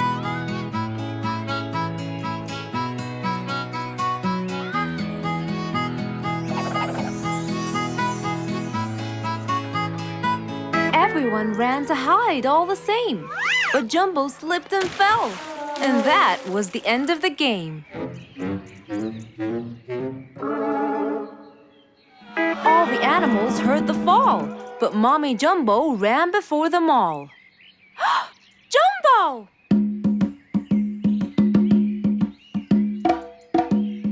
Oh, Jumbo. Combo, you have to take him to Mr. Fox immediately.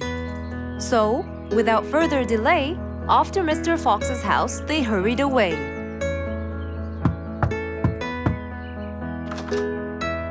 Hey, Mrs. Combo, what's wrong? Help me, Mr. Fox. Jumbo is ill. Oh, please come in.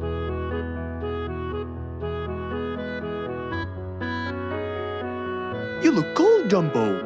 I'll get you something hot to drink. Thank you, Mr. Fox.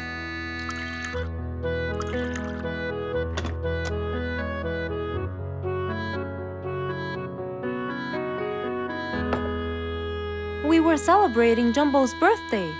Oh, happy birthday, Jumbo. Thank you, Mr. Fox. But as he was playing with his friends, he slipped and fell into the pond. He started shivering and sneezing. I feared he might be sick, so I thought I should bring him to you, just in case. Well, why don't you lie down, Jumbo, and let's take your temperature. Open your mouth. Say ah. Ah. Fever, stuffy nose, red dots all over his trunk. It's definitely sniffles. Oh my, sniffles? Don't worry, Mrs. Combo. It's just a sniffles fever. It will go away. All you need, champ, is some rest and just one pill of antidote. And when you're better, you can go back to play with your friends. Thank you, Mr. Fox. After thanking Mr. Fox, Mrs. Combo took Jumbo back home to let him rest.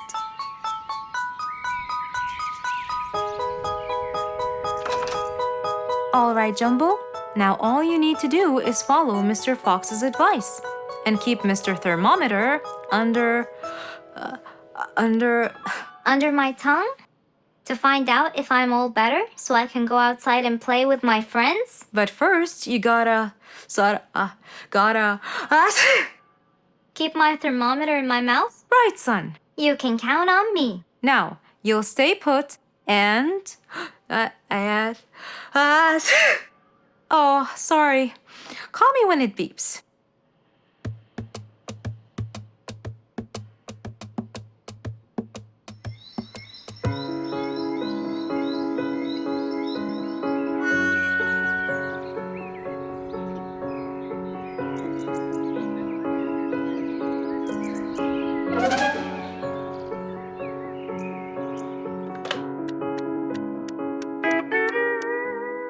Hello, Frisky. How are you?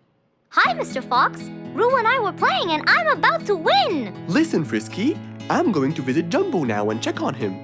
I'm sure he'd be really happy if you and Roo come with me. What do you think? Great idea, Mr. Fox. I want to check on him too. We'll meet you there. As agreed, Mr. Fox met Frisky and Roo at Jumbo's house. I'm coming.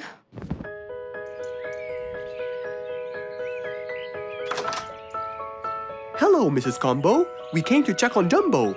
I hope he's feeling better now. Why, yes, Mr. Fox. Come in, everyone. Hey, Jumbo! I came to check on you. And I brought your friends along too. Are you feeling better now? Hi, Mr. Fox. Hi, guys. Hey, Jumbo. How are you feeling? Well, I feel better, but Well, we need to take your temperature one more time, Jumbo. Is it time? It's time, all right? What does it say? Well, let's see. Your temperature is, oh. Your temperature is just fine and dandy, Jumbo. You're not sick anymore. You are A-OK. yes! Now we can go outside and play. But first, I need to tell Mom. Mom? Mom? Where could she be? She's not in the kitchen. Mom! She's not in the living room. I wonder where she is. I'm here, in the bedroom. Mom? Are you okay? I think I might have caught a case of sniffles too. Don't worry, dear. I'll be fine. Now, why don't you go out and play hopscotch with your friends? I'll join you when I get better. But Mom, I won't be happy if I go to play and leave you here all by yourself. I'll be only thinking of you. So, what do you think you should do, little Jumbo? I have to sit here and take care of you, Mommy. You always take care of me when I get sick. I'll take care of you and never leave you alone. Oh, I love you more than anything in the whole wide world, Jumbo.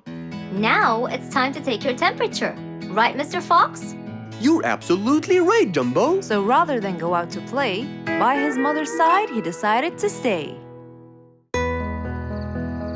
One nice spring night, Mr. Fox was sitting in his balcony, relaxing and drinking his favorite juice, when suddenly the phone rang.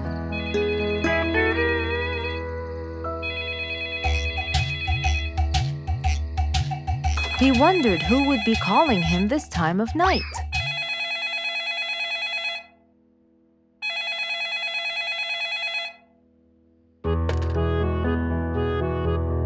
Hello? Who is it? Mr. Fox, it's Rorik. Your Majesty. How may I help you? Well, Mr. Fox, I'd like you to come to my house early in the morning to discuss something urgent. Of course. I'll be there. After he hung up the phone, Mr. Fox went to sleep. He was supposed to wake up early. He wouldn't want to miss his appointment with the king.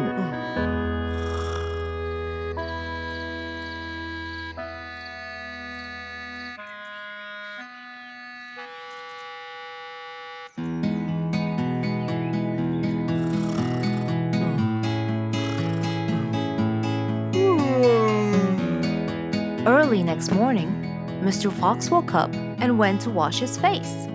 After that, he got dressed and was all ready for his appointment with the king.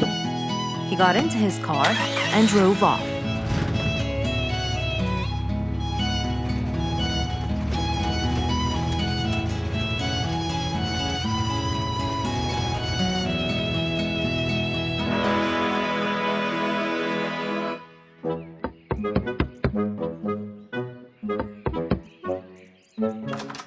Hello, Mr. Fox. One moment, please. Your Majesty, Mr. Fox has just arrived. May he come in? Of course. Let him in. Come in, Mr. Fox. His Majesty is waiting for you. Good morning, Your Majesty. Hope I'm not late. No. You're always on time. How are you, Mr. Fox? I'm fine. And how's our little Frisky? He's fine. A little mischief every now and then. You can never get him to stay in one place. But thanks to your bracelet, we can always find him. Saved us a lot of trouble. It's my pleasure. So tell me about this urgent matter. As you know, our jungle's population has been increasing lately. Indeed, our population has increased. Yes, but it's getting harder to summon them all to the meeting every time. That's why I called you, Mr. Fox. I need you to figure out a way for me to reach all the animals at the same time. Let me see. I need to think this through. That's okay, Mr. Fox. But please, don't take too much time. Don't you worry, Your Majesty. I will find a solution by tomorrow. As Mr. Fox got into his car to get back home, he thought all the while about the king's request.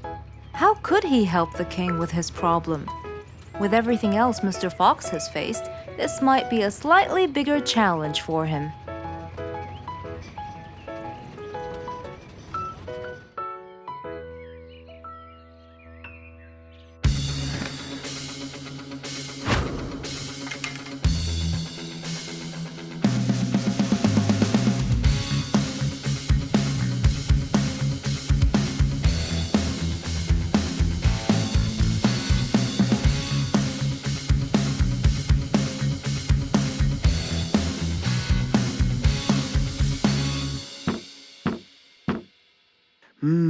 This is more challenging than I thought. Maybe a short break will help. Mr. Fox went back to his house and sat on his sofa. Since he can't think anymore about the king's request, he thought it would be great just to relax and watch his favorite TV show. Everything was peaceful and quiet. But then suddenly, I got it! Mr. Fox rushed back to his workshop. He quickly designed a new device. He carried the new device to his car, and off he went to King Rorik's place.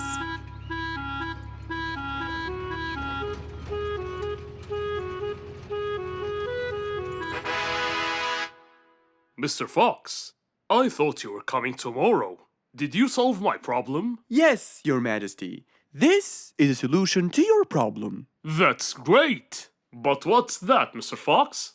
This is a megaphone. I made it specially for you. Every time you need to meet the animals, all you have to do is roar into it. Mr. Fox, you're a genius! But be careful. It's powerful. So make sure that no one is around you when you use it. Of course! I can't thank you enough, Mr. Fox. You're a great asset to all of us. It's my pleasure, Your Majesty.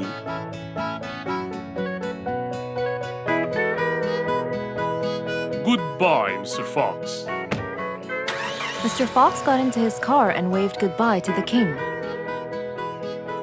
He was feeling happy and pleased. The problem was now solved, and he was able to help out a friend once more.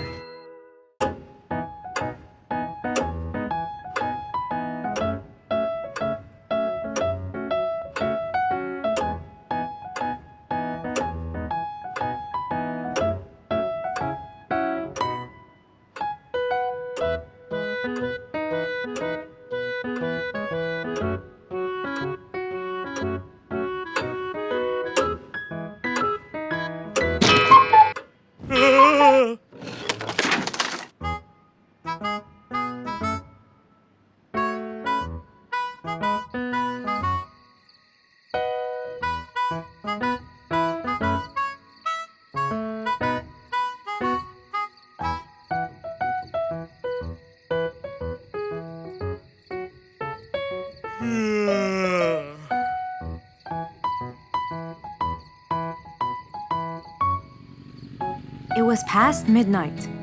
Mr. Sleeperson Koala was on his way home from work. The streets were empty and quiet.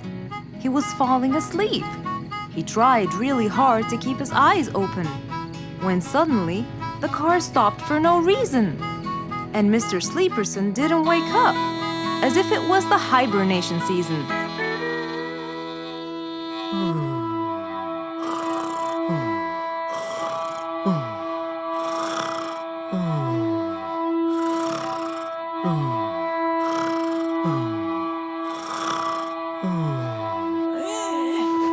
What is that? Mr. Sleeperson fell asleep on his driving wheel. The horn was too noisy for Mr. Fox to bear. He tried to block the sound out, but it was no use. He pulled his cap over his head, put earmuffs, but it was all in vain. He couldn't bear that horrible sound any longer. What a horrible sound! Who could it be this late at night? Oh no! Mr. Sleeperson! It's you again! What brought him here this time of night? And he slept on the driving wheel! Excuse me! Mr. Sleeperson! Hello? Hello?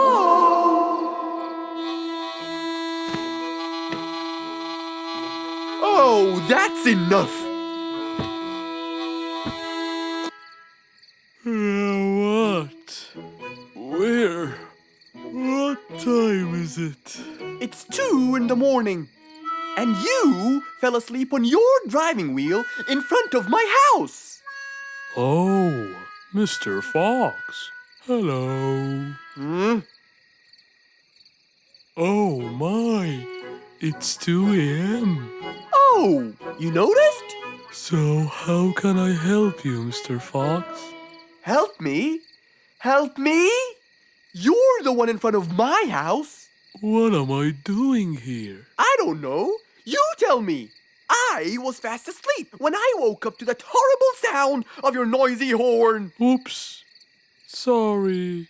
I must have fallen asleep while I was driving again. My bad. Never mind that. Could you please drive all the way to your own house without falling asleep or bumping your head against the horn?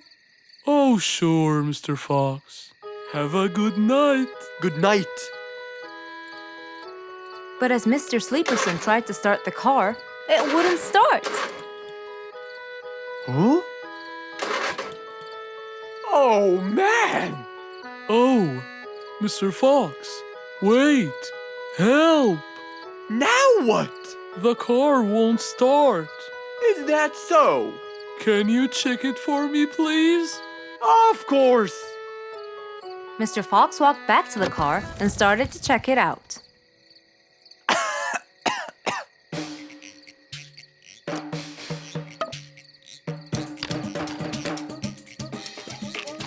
Everything seemed fine. However, when he lowered the hood cover, he found Mr. Sleeperson sleeping in the back seat. He couldn't control his anger. He banged the hood cover. But Mr. Koala was still asleep. Mr. Fox decided to hop into the front seat and try to start the car himself. Huh? Mr. Sleeperson! Your car is out of fuel! Who? Where? Your car is out of fuel! No way! Oh, What will we do now? you have to fill the tank! Okay. Mr. Sleeperson! What? Wake up! I'll fill your tank for you. I have some fuel in my house. Oh, that would be great.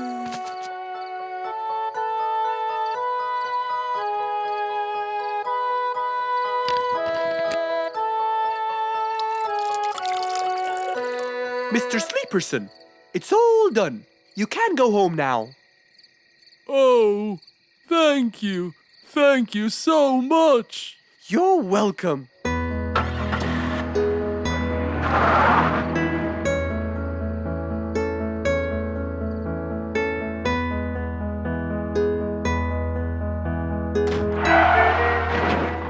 Oh, not again! Just imagine if you woke up one day and all your food was gone. Your house was a big mess and the oven was turned on. What happened exactly? You really can't tell. But that's what happened to our friend Giselle.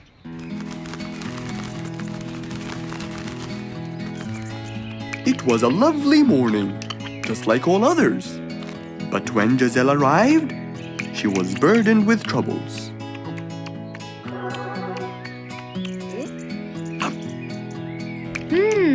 These are good. Yeah, my mom makes the best pancakes in the world. Look, it's Giselle. Hey, Giselle, come join us. Have some of these delicious pancakes. Thanks. I'm not hungry. What's wrong, Giselle? You guys, I think a thief broke into my house. What? Food has been going missing from my home, but I didn't think much of it. But the amount of food disappearing kept getting bigger and bigger. And yesterday, all of my food went missing. And there was a huge mess at my house. I even found the oven turned on. My house could have burned to the ground. Oh, I'm so sorry to hear that. Are you okay? This sounds really dangerous. What if this happens to my house next? Calm down. Whatever it is, I'm sure we can deal with it. Giselle, let's go to your house and check it out. And so, they left for Giselle's house. They had no idea what would be waiting for them. Oh dear, what a mess. Did you not hear them at all? I heard noises, but by the time I got up, they were gone. Did they take anything else other than food? No, nothing else is missing. So how do you explain all this mess? Maybe they were trying to find their way in the dark. I think Bingo's right. They didn't want to turn the lights on so no one would see them.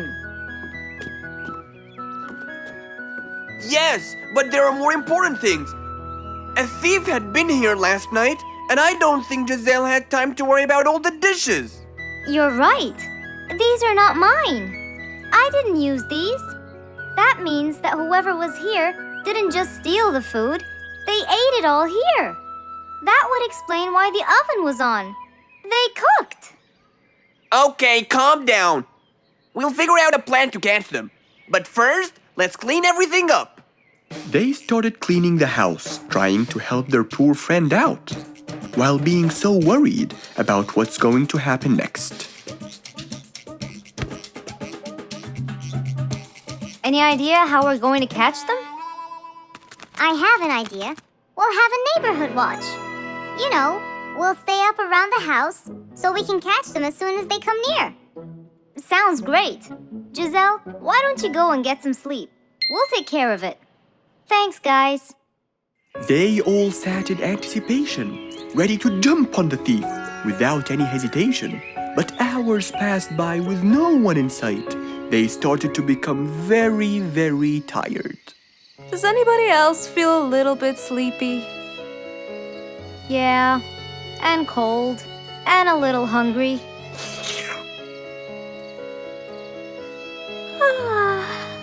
Parrot, do you see anyone from up there?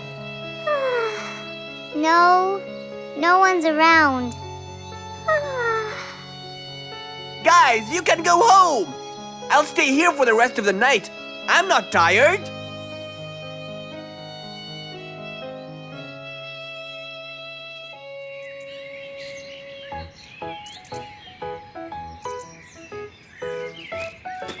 Good morning. What happened after we left? Did you see them? I heard a noise from the bushes near the house, but no one was there. They must have seen me, got scared, and ran away. Wow, you must have looked so tough. How did you get them so scared? I'll teach you guys. First, you have to stand chin up, Hands on your waist and look so focused. Then you walk back and forth in front of the house so they wouldn't have a chance. Don't get distracted by anything. And most importantly, carry a weapon. A weapon? Yes, these are mine. A salt shaker and a ladle? It's a pepper shaker. You sprinkle it in their eyes and then hit them with a ladle. Ooh, scary. Okay, I think I got it.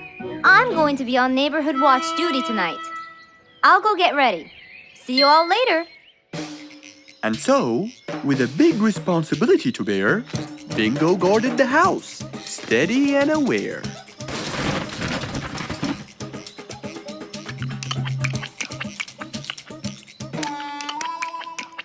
Zebra, what are you doing? What? Where am I? Giselle's house. What is that noise? Did you catch him? Yes, it's Zebra. He's been sleepwalking and eating all your food. Oh no! Giselle, I'm so sorry. I wasn't stealing your food. This happened before. I sleepwalk a lot. Don't be mad. I can't believe it's been you all along. That is so funny.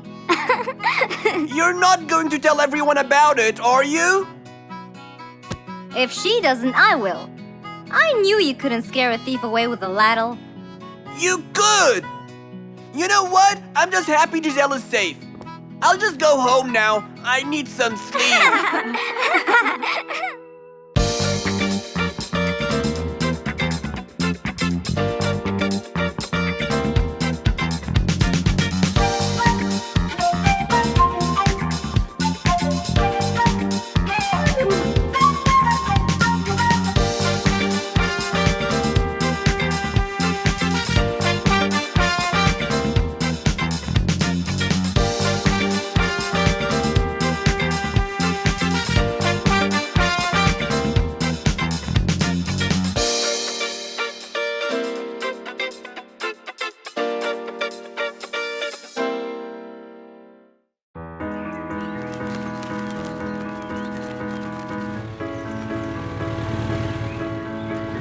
One beautiful spring morning, though tired and sleepy, Mrs. Sharpie the post owl was on her way to Alfie's house to deliver a parcel.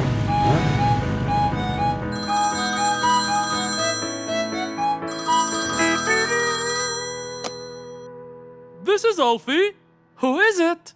It's Chip, Alfie. How are you? I'm fine, thank you. Great!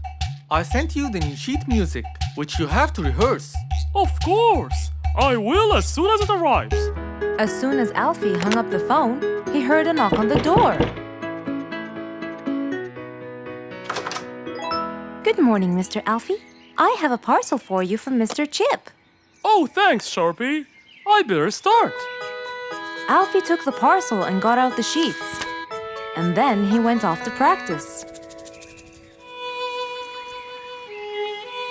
Alfie the sea elephant was relaxing on the seashore, for it was his favorite place to be. He loved playing his violin, but suddenly the strings became so thin. And as he gave it a hard play, the strings snapped, and Alfie's face turned pale gray. Huh? Oh no! Not my violin! It's my one and only hobby! What shall I do? Oh, I know! I must go to Mr. Fox! Alfie walked towards Mr. Fox's place, hoping that he could help and solve his case.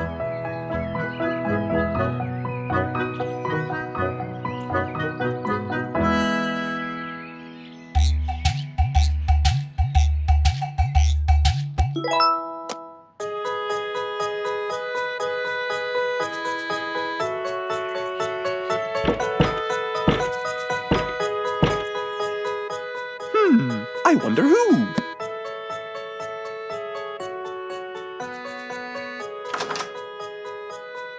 Alfie, our star musician. Welcome.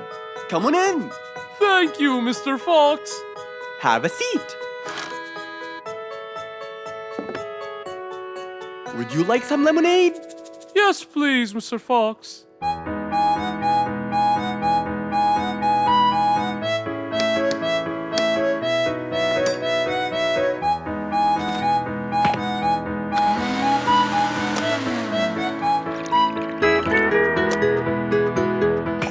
Mr. Fox came back with a glass of lemonade. He gave it to Alfie, then he noticed his violin. Oh, what happened to your violin?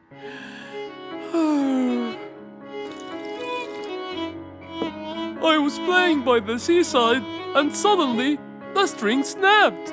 What do you think I should do?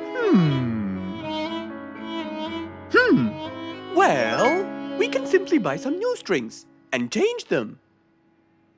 I already bought them, but I don't know how to change them. It's my first time. No problem. It's easy. Now let me teach you how to replace them. First, we remove the old string by twisting this till it's loose. Then, we pull the broken string out of its hole. After that, we twist the tuning peg on the other end and pull the other end of the string from its hole as well.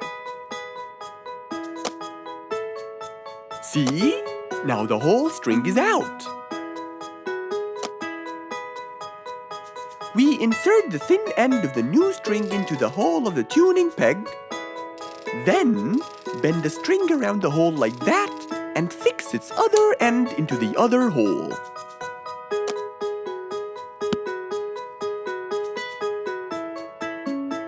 And there's the other string as well. Finally! Go ahead and play it. Okay.